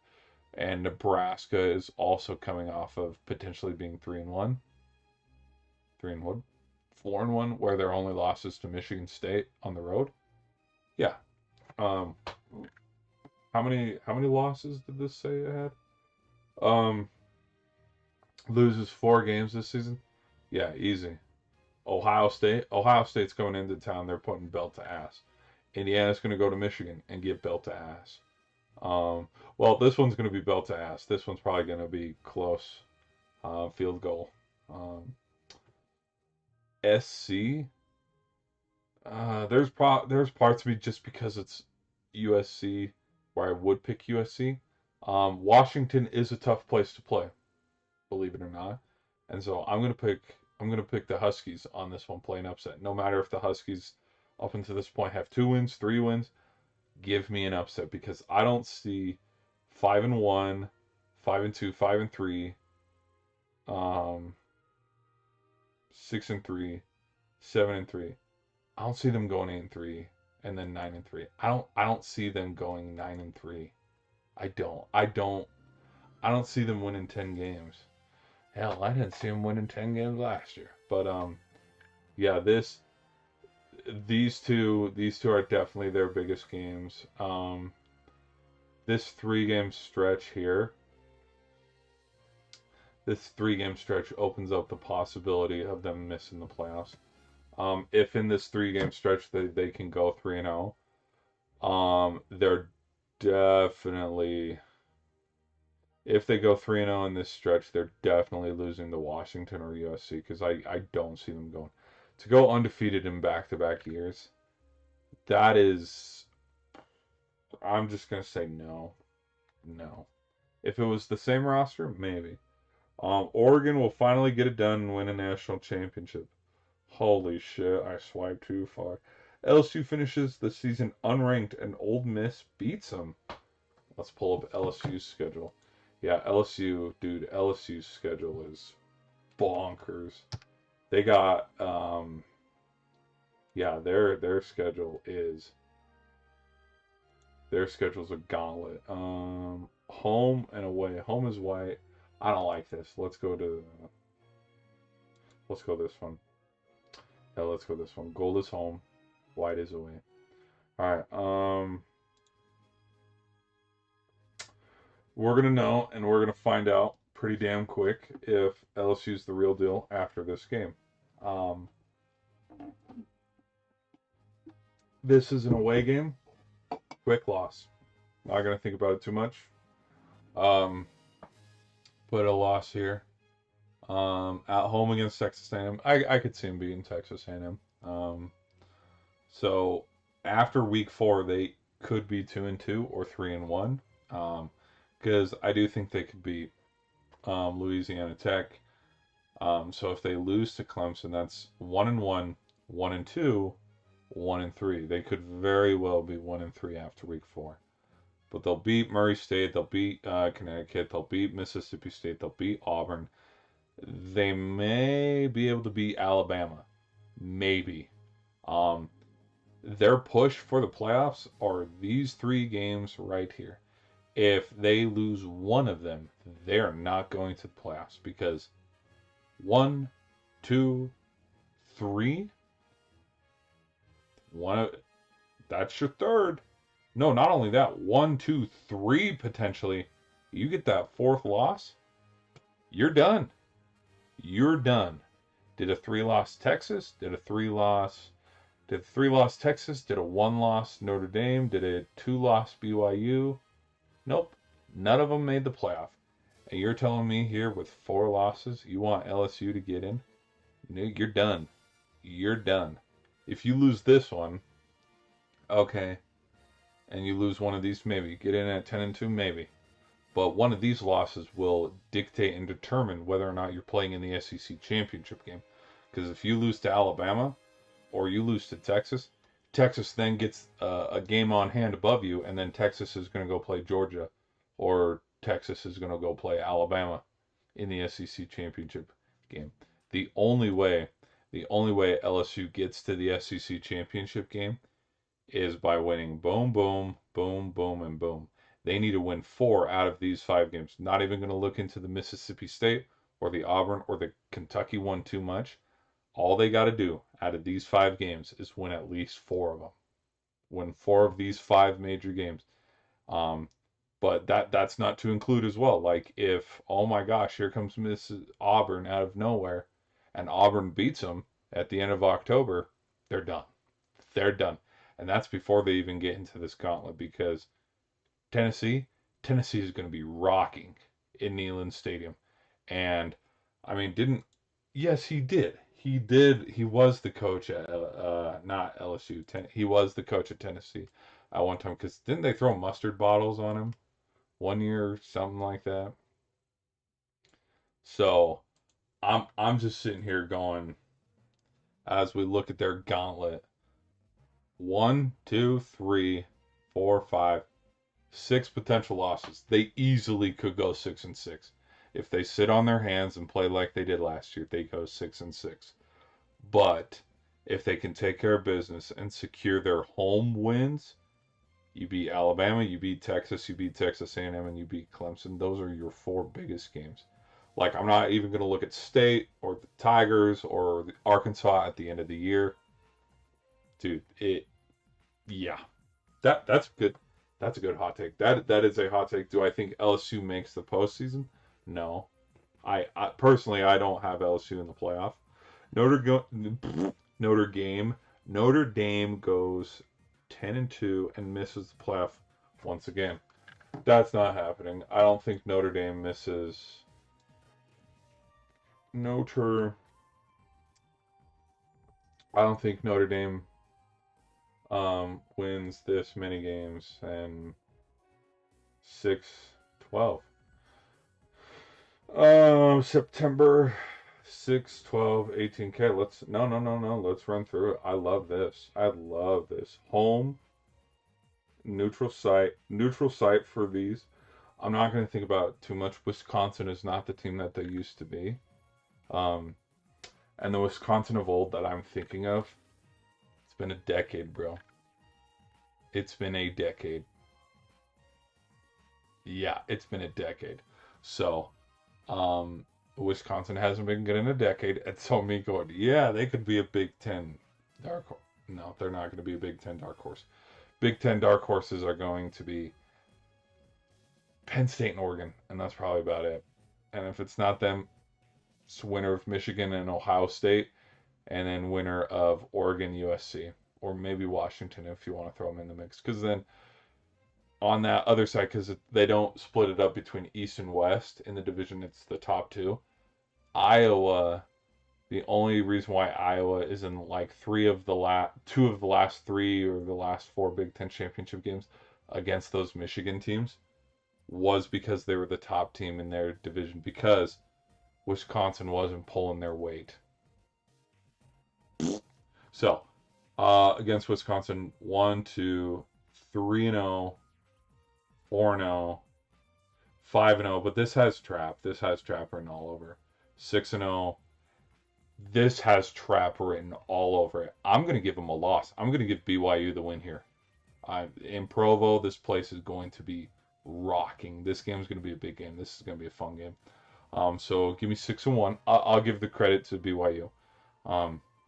Maybe BYU at the time sitting at 5-1, and so BYU rattles off wins against Notre Dame and Notre Dame and then Utah, and then like that secures them. Like, all right, you got your games on hand. Now you got to worry about cleaning up business against Kansas State and then Texas Tech. And guess what? You're in the Big 12 championship again. So I'll give them a loss here against Navy. Give me a win at home against Miami. Give me a win. I'm not going to think about it too much. Against Boston College. Okay, now in this quadrant of games, these final four, I'm not gonna have Notre Dame go 11-1. That is too. That is too much. If they're going to lose one, they're going to lose one of these two against Boston College or SMU. At the time, Boston College or SMU might have 3 or 4 wins, or this one at Syracuse where they're 10-1. This one does have upset written all over it. Syracuse has upset teams in the past before on the very last week of the schedule. I just don't think, and they very well could lose this Miami game as well. And so there's your 2 losses, and if not that, give me this SMU one or um, or Boston College because I don't think they're going undefeated on the road. Because they have to play Syracuse, BYU, Purdue, and North Carolina. They're going to lose one of those, and they're going to at least lose one home game. And of all their home opponents, Rice, Michigan State, Stanford, SMU, Miami, and Boston College, which one's the best? Miami. So their 2 losses. This Navy, we'll see. Navy's kind of the. Well, Jeremiah Love did have like 5, 6 touchdowns against them, so I don't know. Maybe they do go 11-1. Damn, bro, if they go 11-1, that shit's crazy. Um, but they're going to the postseason though. There's no way they don't. The Texas Longhorns go 9-3 and still make the playoffs. All right, I'm on it. Let's go look. Let's go give it a look. Texas Longhorns. I like this. Ooh, Texas Longhorns. I'm gonna guess the green is home, gray is neutral. Oklahoma won the Red River last year, right? So give me Texas winning it this year. Because with that, it's like give it either year, back and forth. Because just where football is now with the college football landscape, Texas and Oklahoma, neither team is going to win it like 5 years in a row, 6 years in a row, like how it was maybe a decade ago. Because yeah, a decade ago, Oklahoma was substantially better than Texas. But since about 2021, 2022, after Lincoln Riley left, the water's evened out a little bit in the Red River rivalry on Fox. Dun, dun, dun. All right. 1-1. I don't.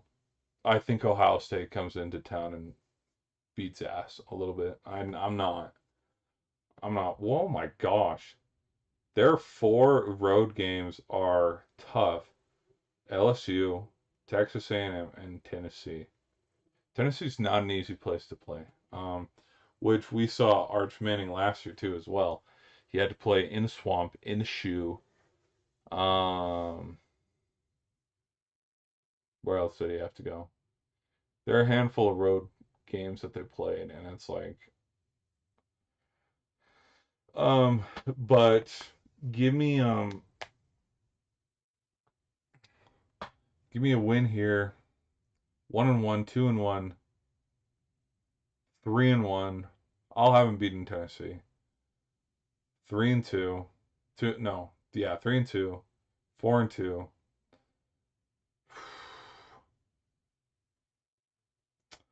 5-2, 6-2, 7-2.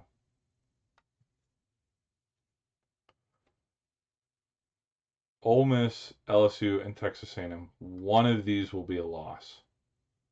One of them, I can see 9-3.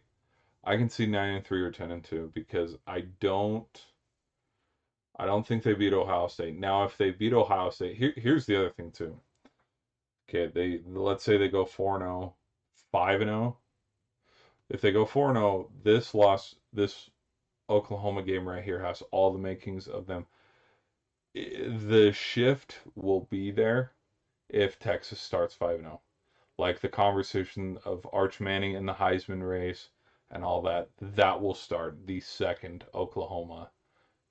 Clock hits triple zeros and Texas wins in a shootout and moves to 5-0 and defeats John Mateer.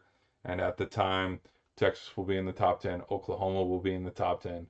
Uh, if this is Oklahoma's second loss or first loss, that'll probably put Oklahoma out of the race for the college football playoff. But the shift in the narrative of, okay, maybe Texas can compete in the SEC and get to the playoffs, that will start right after this game if they go 5-0. Because you look at Florida and the hype behind Florida, LSU, Penn State, and all of them last year. Around by this time, by the end of December, it's like, well, they have 2 losses. Well, they have 3 losses. Yeah, they're going nowhere. So, um,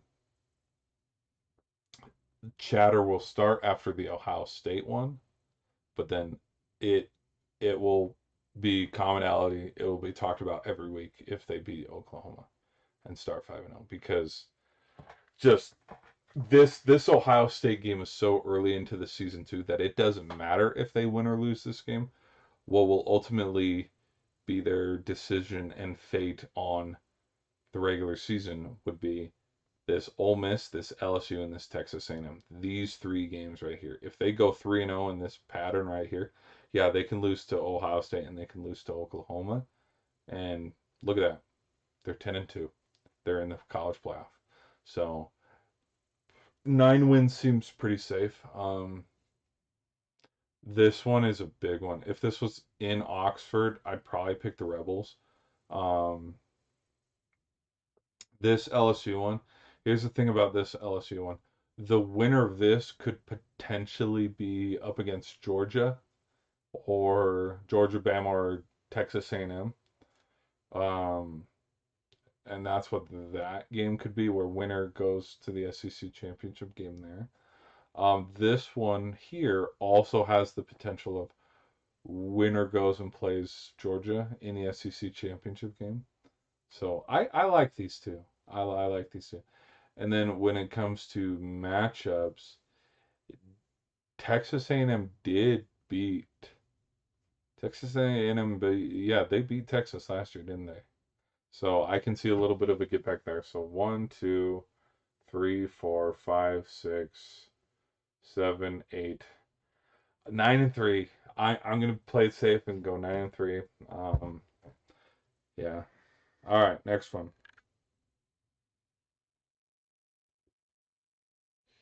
Hot take: Miami will be back in the Natty. Holy shit! No. Um, the only teams that have gone back to the Natty and gone back to back years are in recent memory, or like 2 and 3, two Natties in 3 years or something.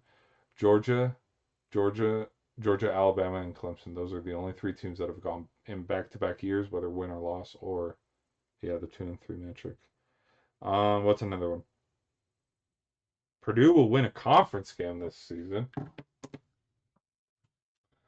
Well, if they play Maryland, Northwestern, because I don't think Purdue won a conference game last year. Purdue.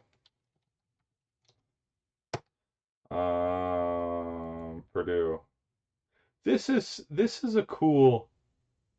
Oh, this is their home. The wait, what? That's half of their schedule. That's a cool. That's a cool. That's a cool backdrop. Okay, mark them down. Here we go. One. That's 12. That looks like 12. Okay, Wake Forest. That's an ACC team. UCLA. They could beat UCLA.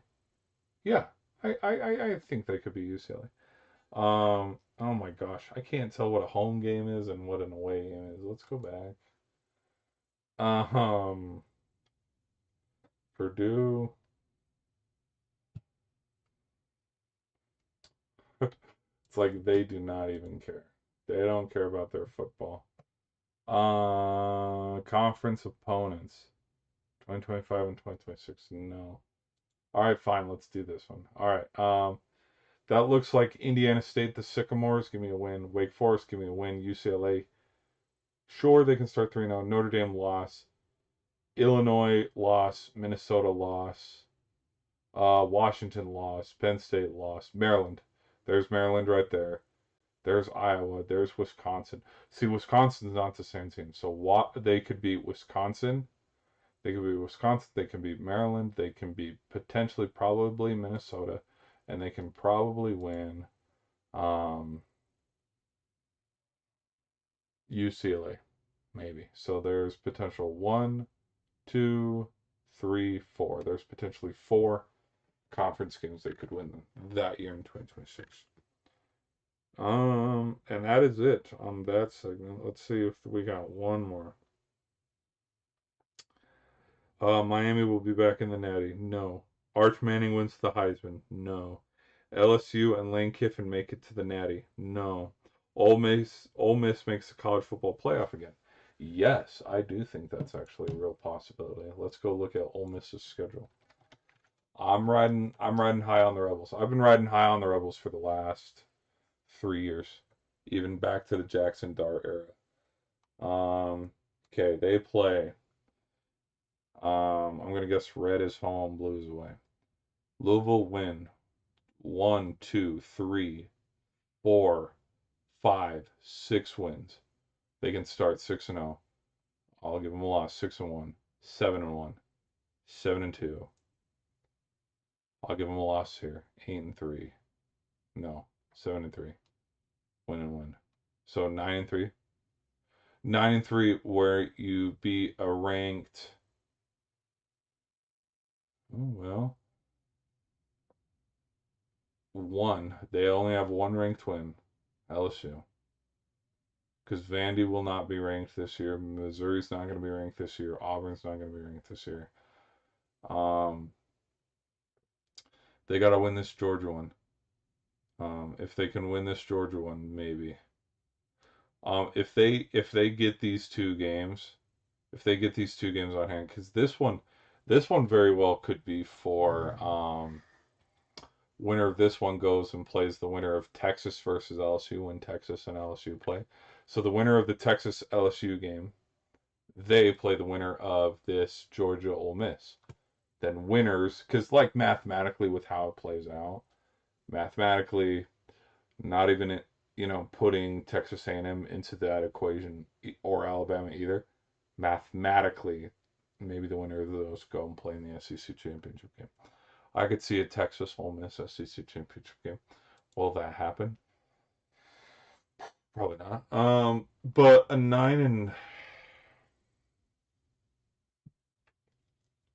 10-2, a 10-2 if they beat 10-2 if they beat Georgia. Yes, Virginia Tech will become relevant again. Oh, I haven't looked at BT's schedule. Let's go Virginia Tech. Virginia Tech schedule. Oh boy.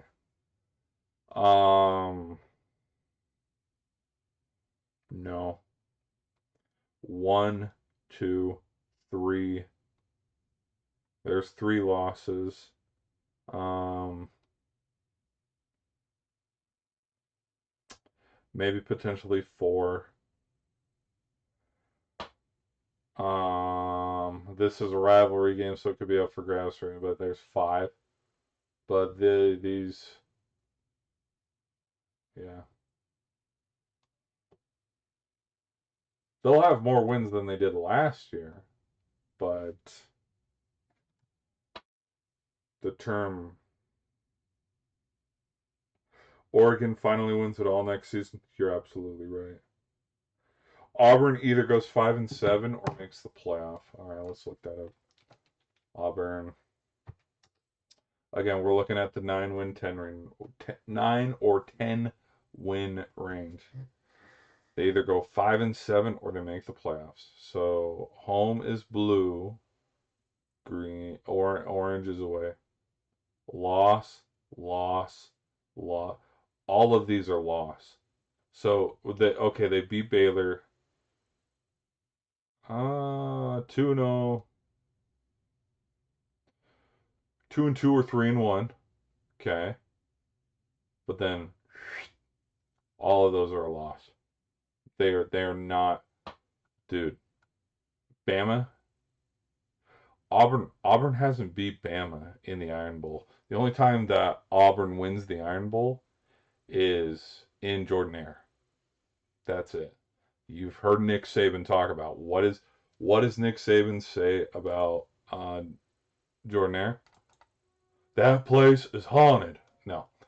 So yeah, so 2-2 could quickly turn into 2-6. Sure, give him a win here. 3-6, 4-6, 5-6, 5-7. So miss the playoffs. Yeah, I'm not bought in on Auburn. Not at all. Oklahoma State wins the Big 12 and makes the playoff. What the hell? No. I know Oklahoma State's bringing on a quarterback and a coach.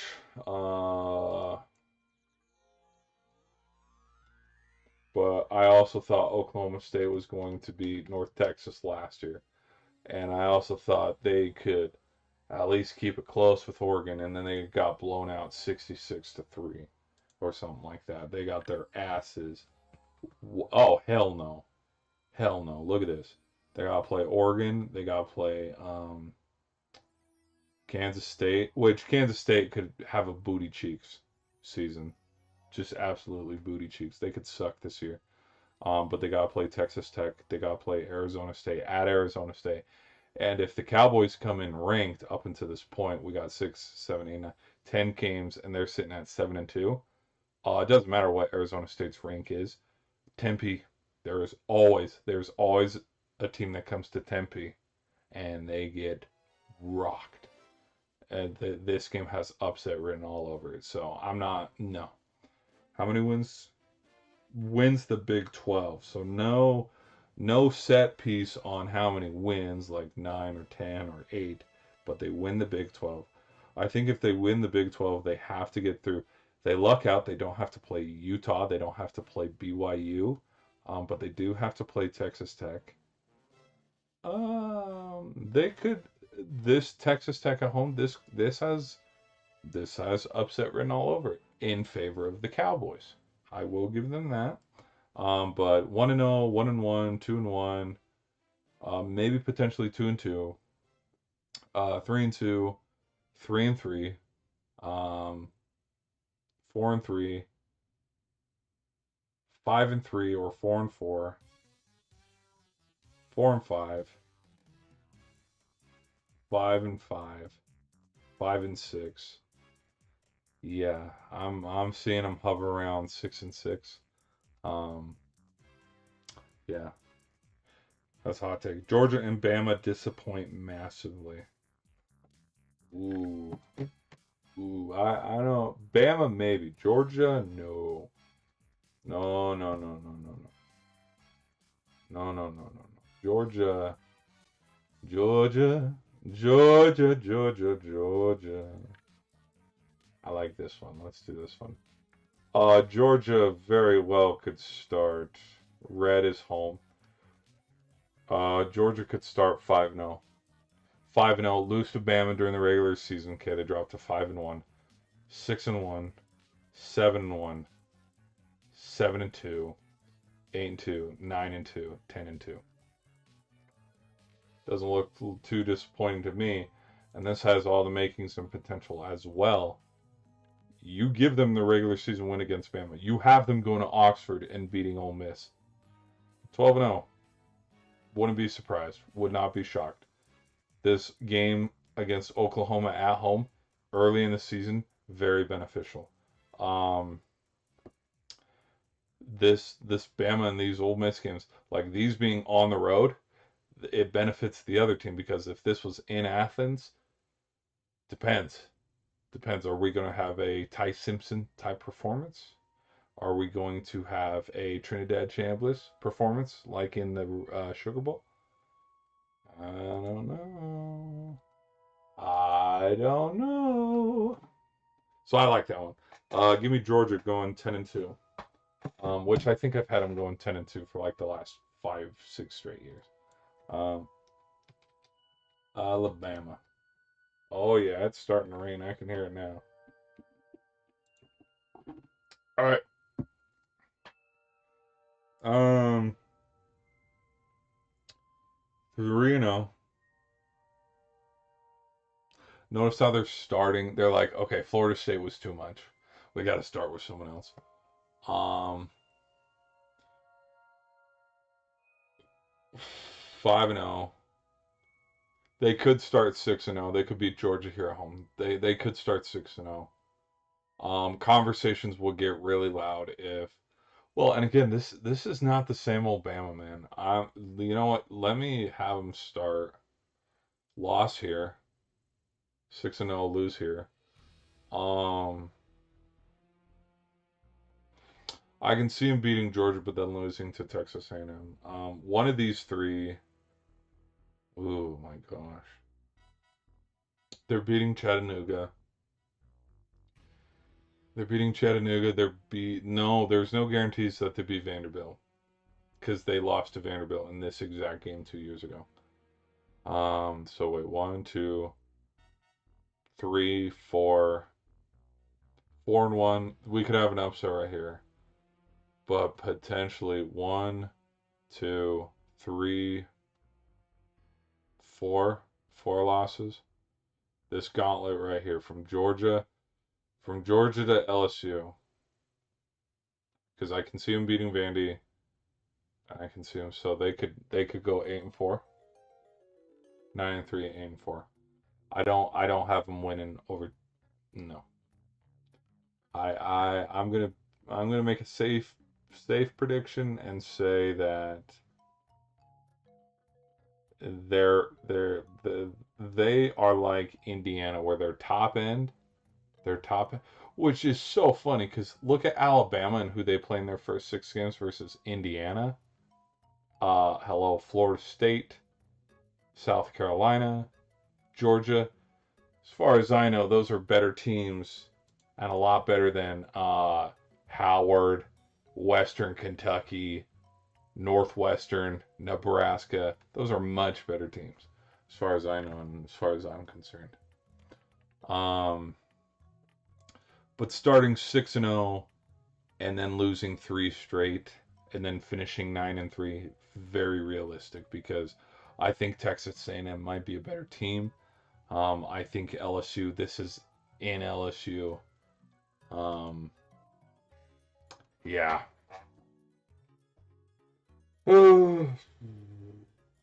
Washington goes 11 and whoa. Washington going 11-1 and losing in the semis. Huskies. Huskies. 11-1 and losing in the semis. Oh, so like in 2023? Don't bring it up. It breaks my heart. Yes, they can beat Washington State. I kind of wish this game was a little bit later in the season. And already seeing this Oregon one right here. Oregon's winning this one. This one is in Autzen Stadium.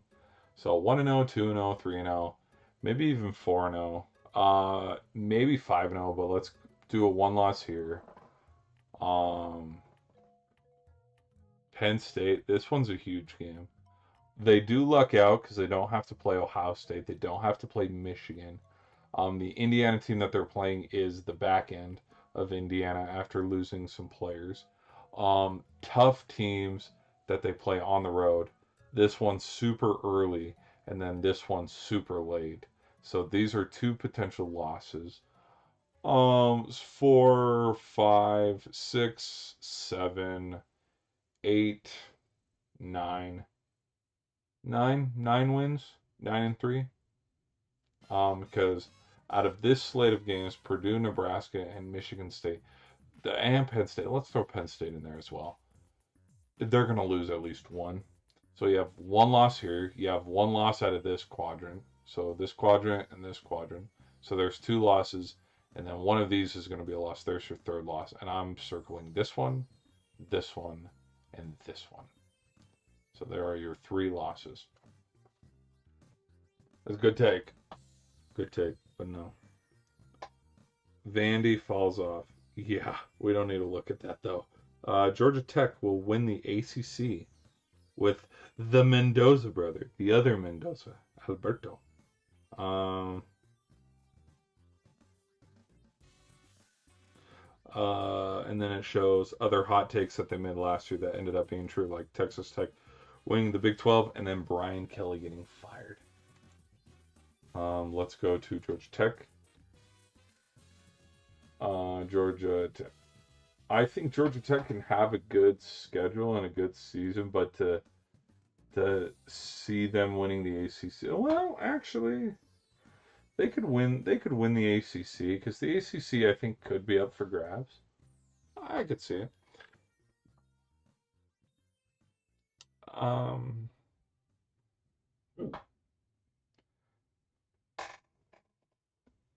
um, 4-0, 5-0, 6-0, 7-0, 8-0, 9-0. Oh my gosh, they could start 9-0. But there's the thing, they're not going to. They're not going to. Because one of these games, whether it's Virginia Tech, whether it's Stanford, whether it's Pitt, whether it's Louisville, whether it's this Tennessee game, they're going to lose one of them. I mean, hell, Duke beat Clemson one year. Um, Georgia Tech's had some change at the guard a little bit with players and turnover, like there always is. Um, they have a pretty favorable schedule, all things considered. Their toughest opponents are Georgia and Clemson. So there's two quick losses, so them going 10-2. And we saw what Georgia Tech was like towards the end of their season. They missed out on the ACC championship because they lost that Boston College game, I think, which was super, super unfortunate. I was riding high on Georgia Tech. I think I had Georgia Tech Clemson in the ACC championship or Georgia Tech Florida State. I can't remember. But yeah, Tennessee. Tennessee, Clemson, and Georgia. Soft. Let's go 8-4. Now them winning the Big 12, very possible. Just considering that the I will say yes on that. Just considering that the Big 12. No, no, no, not the Big 12. The ACC. Dude, the ACC is it's been up for grabs for the last.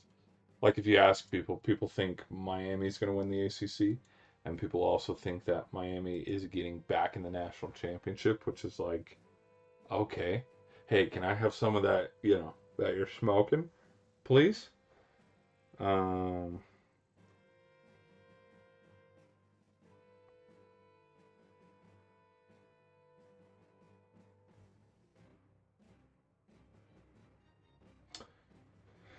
any other hot takes? We rank these most toxic fan bases. No, hear me out.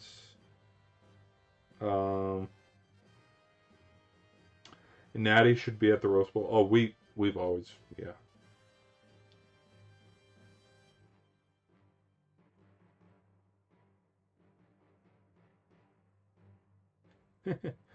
That's funny. Um, okay, that is all the football hot takes. Um, is it as per my last email or as previously ignored? That's funny. Let me think. First team to 60 wins, the Dodgers. Are any of us surprised? Andrew McCutchen has signed a minor league deal with the Braves. Okay. Um,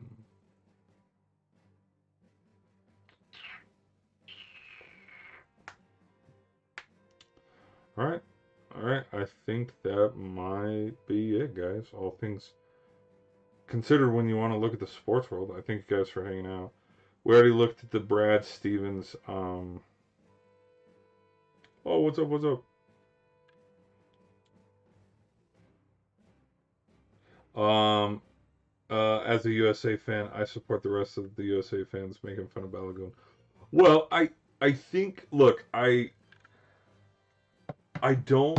Well, a lot of people were looking at Balagoon coming back and complaining, and him being a bigger key piece and impact to the game, and a lot of people were saying that he's going to be a big reason in this game. And my thing and something that I was bringing up is if we are sitting here and saying that wait, hold on, where is there was a red car, forget it. But if what I was saying is if we're sitting here and whether or not Team USA wins or loses is because of Balagon. Clearly, we have not been watching Belgium enough, and clearly, we have not been watching Team USA enough. And if that is the case, then there is frustration in the fact of what the call was originally, and then you can also look at it from the political side. On are you frustrated that the president called to tell FIFA to change the rule? And if my only hot take from that is if the president calling FIFA to change the call and they accept, would that show how bad the call was originally? Because last time I checked, no presidents were calling the NFL or the refs after, hey, yeah, remember that blown call against the Saints? Hey, yeah. So I don't know. But then at the end of the day, as much as I troll and I tease about Team USA, I want to root for Team USA. I want to see Team USA win. But like Balagoon had one or two breakaway chances, and that is it. Other than that, no defense. All of Team USA's defense was abysmal today, and he did not have a impact on this game. And they were also talking about was Balakoon's red card a distraction, and maybe that's why that. No, nope, nope. Their defense sucked today. Their defense sucked, and Belgium caught him on a good day, and that is why they won. So, other than that, we can we'll end the stream here. We can end the stream there. I don't see any other.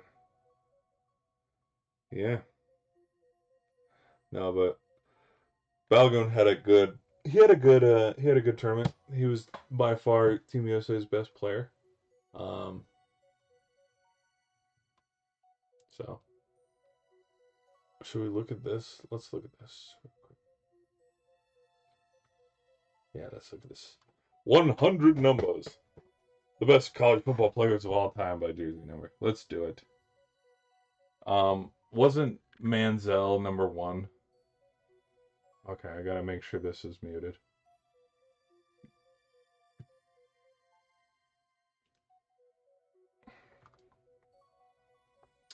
Well, number one could also be no, Derrick Henry wore number two. Cam Newton wore number one. All right, here we go. Okay, sure, we'll give him that because again, it is number zero, and number zero is only a more recent number that everybody's been choosing to pick. Okay, so okay, number one, Larry Fitzgerald. What over Cam Newton? I don't even want to look at Dion at two over Derrick Henry. Three, Carson Palmer. Four, Deshaun Watson. Five, Darren McFadden. Six, Baker Mayfield. Seven, Mike Vick. Uh, Over CJ Stroud? No. Davey O'Brien. Okay, I don't even want it. Over Marcus Mariota. Well, he does have a national championship. Heisman, unanimous All American. But again, he also played in 36. Joe Burrow at 9. Who else would it have been? Vince Young at 10. Okay. LeVar Arrington at 11. Travis Hunter at 12. How original. Caleb Williams at 13. How original. Ty Detmer at 14. Okay. Tim Tebow at 15. Trevor Lawrence at 16. Okay, did these people okay, Arch Manning at 18. Okay, did we start watching college football like last year? What in the hell is this? Okay, very okay. Doug Flutie at 22. Jonathan Taylor at 23. No, no, my God. What the hell are we doing? Saquon at 26. I will agree with that. Eddie George at 27. I will agree with that. What in the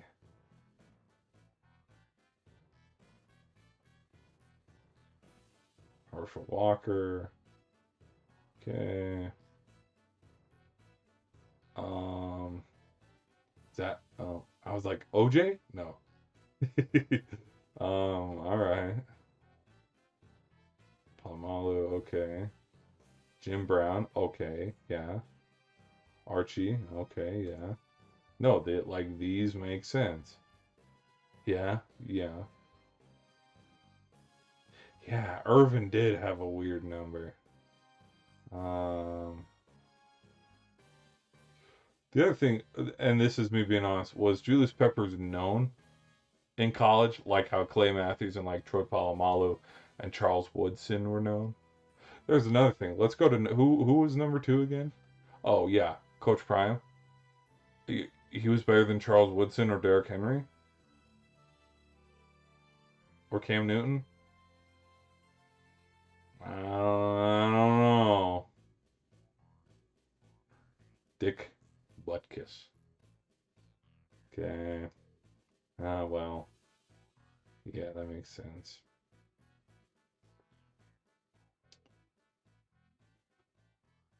Dude, what is this? Okay. I don't like this list, bro.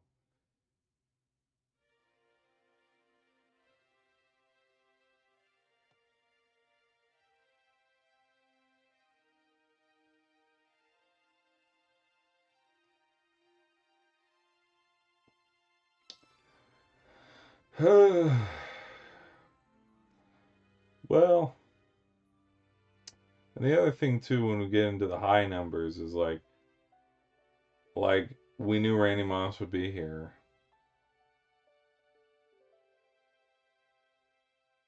We knew Ndamukong Suh and Reggie White would be here.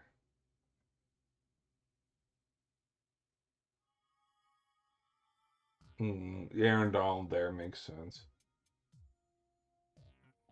All right. Like, there's parts of me where, like, this list was made because it's like, hey, let's go look up real quick. Um,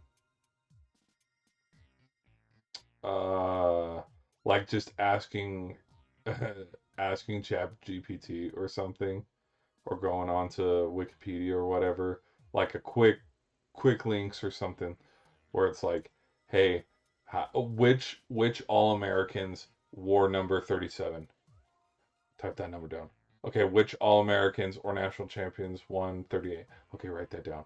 Like, there are so many, like in these weird numbers, like 25, 24, 22, and like all the numbers in the 60s, all the numbers in the 70s. It's like dudes who played from the 30s to the 60s. And it's like, yes, like legends of the game in their own right, but like, it's like literally there was no,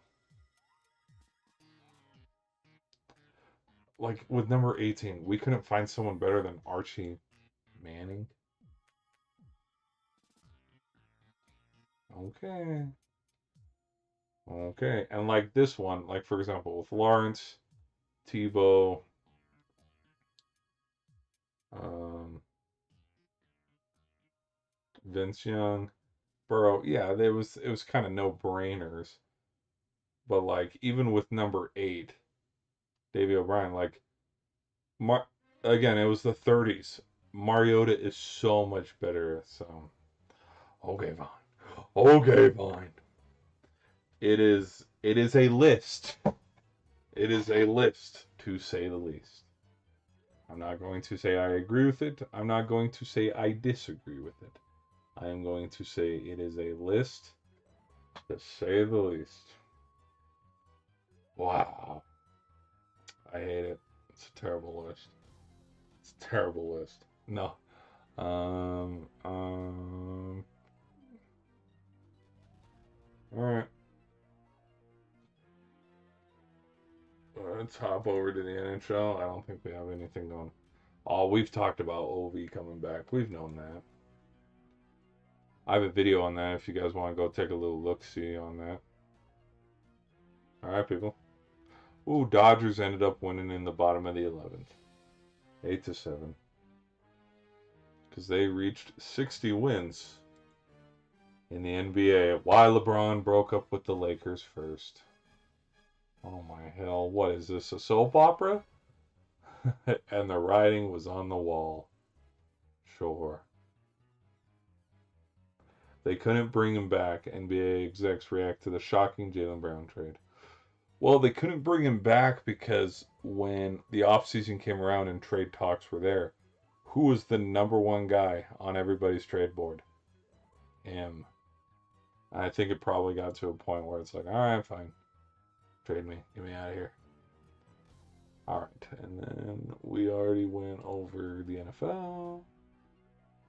Best running backs. Scout the 10 best running backs coming into this season.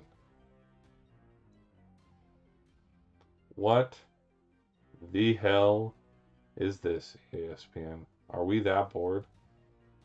Slow day. It's a slow day. The Sandman.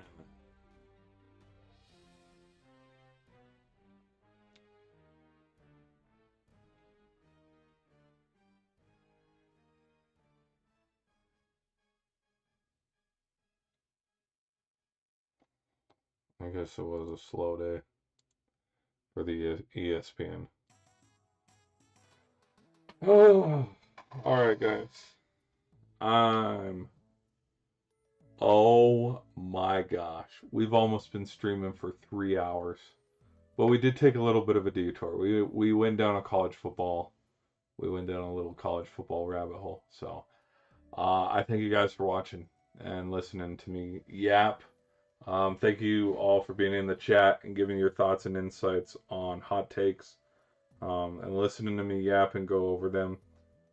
Thank you for all the likes. Thank you for all the subs lately. Like our most recent video, 40, no, 20,000. Um,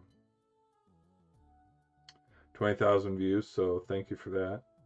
Keep liking, keep subbing, keep supporting the channel, helping the channel grow.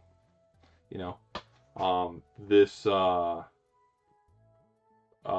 you I might even get to the point where I might do a corny ass, you know, brought to you by viewers like you. Thank you. I might do a little commercial like that. But it's like literally the videos are for you guys. So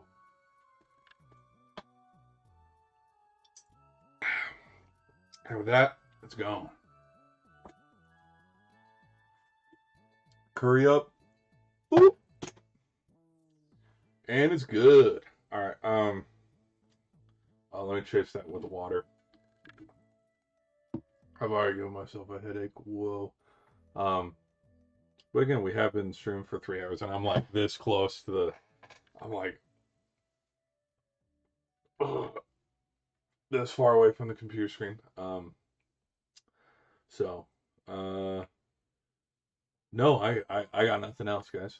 This was a fun stream. Went over a couple just fun hot takes you guys were in the comments, and I gave my thoughts on Team USA losing in the World Cup. It's disappointing, but I mean it could be worse in the ways of look at Brazil, for example. Brazil, the expectation every year is win a major tournament. When we go to Copa America, win Copa. When we go to the Summer Olympics, win gold.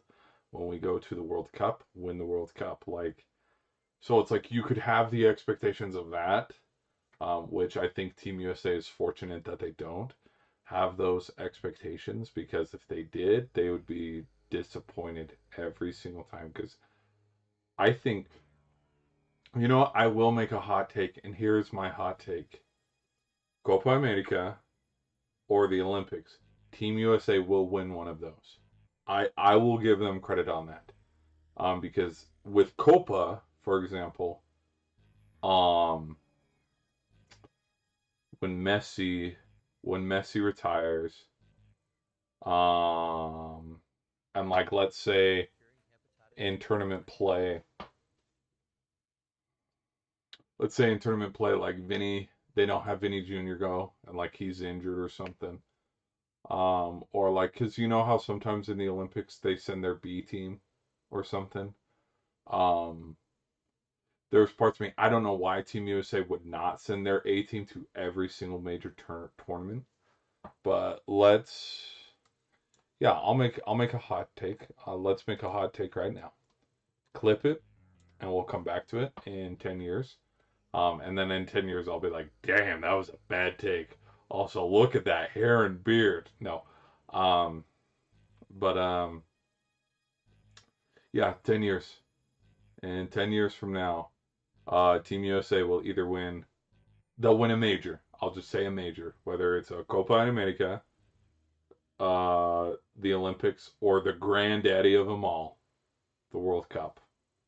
But them winning the World Cup in Portugal or Saudi Arabia, and then I think the one after that is in, I think it's in South Korea.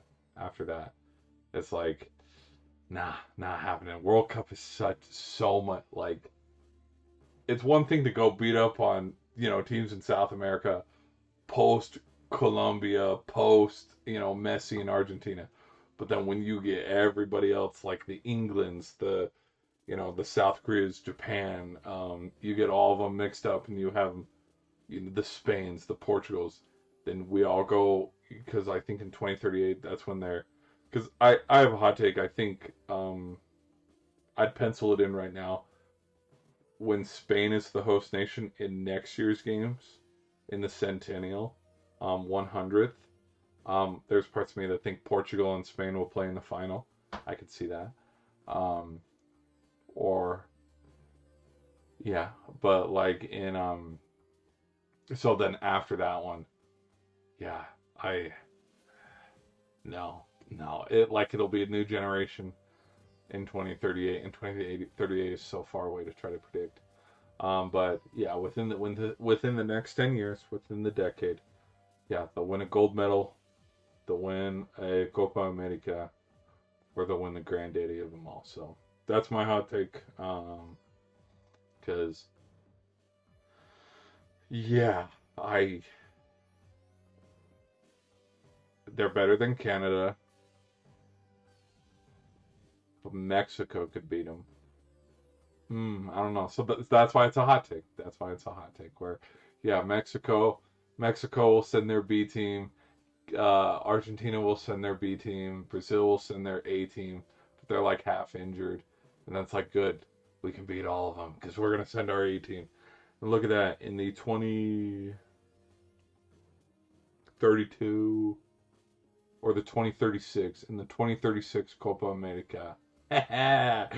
Team USA, baby. So, anyways, I don't think they've won anything historic like gold medals or anything in that aspect. Um, and then like cup play because there's like the FIBA um, when they have the clubs go and play.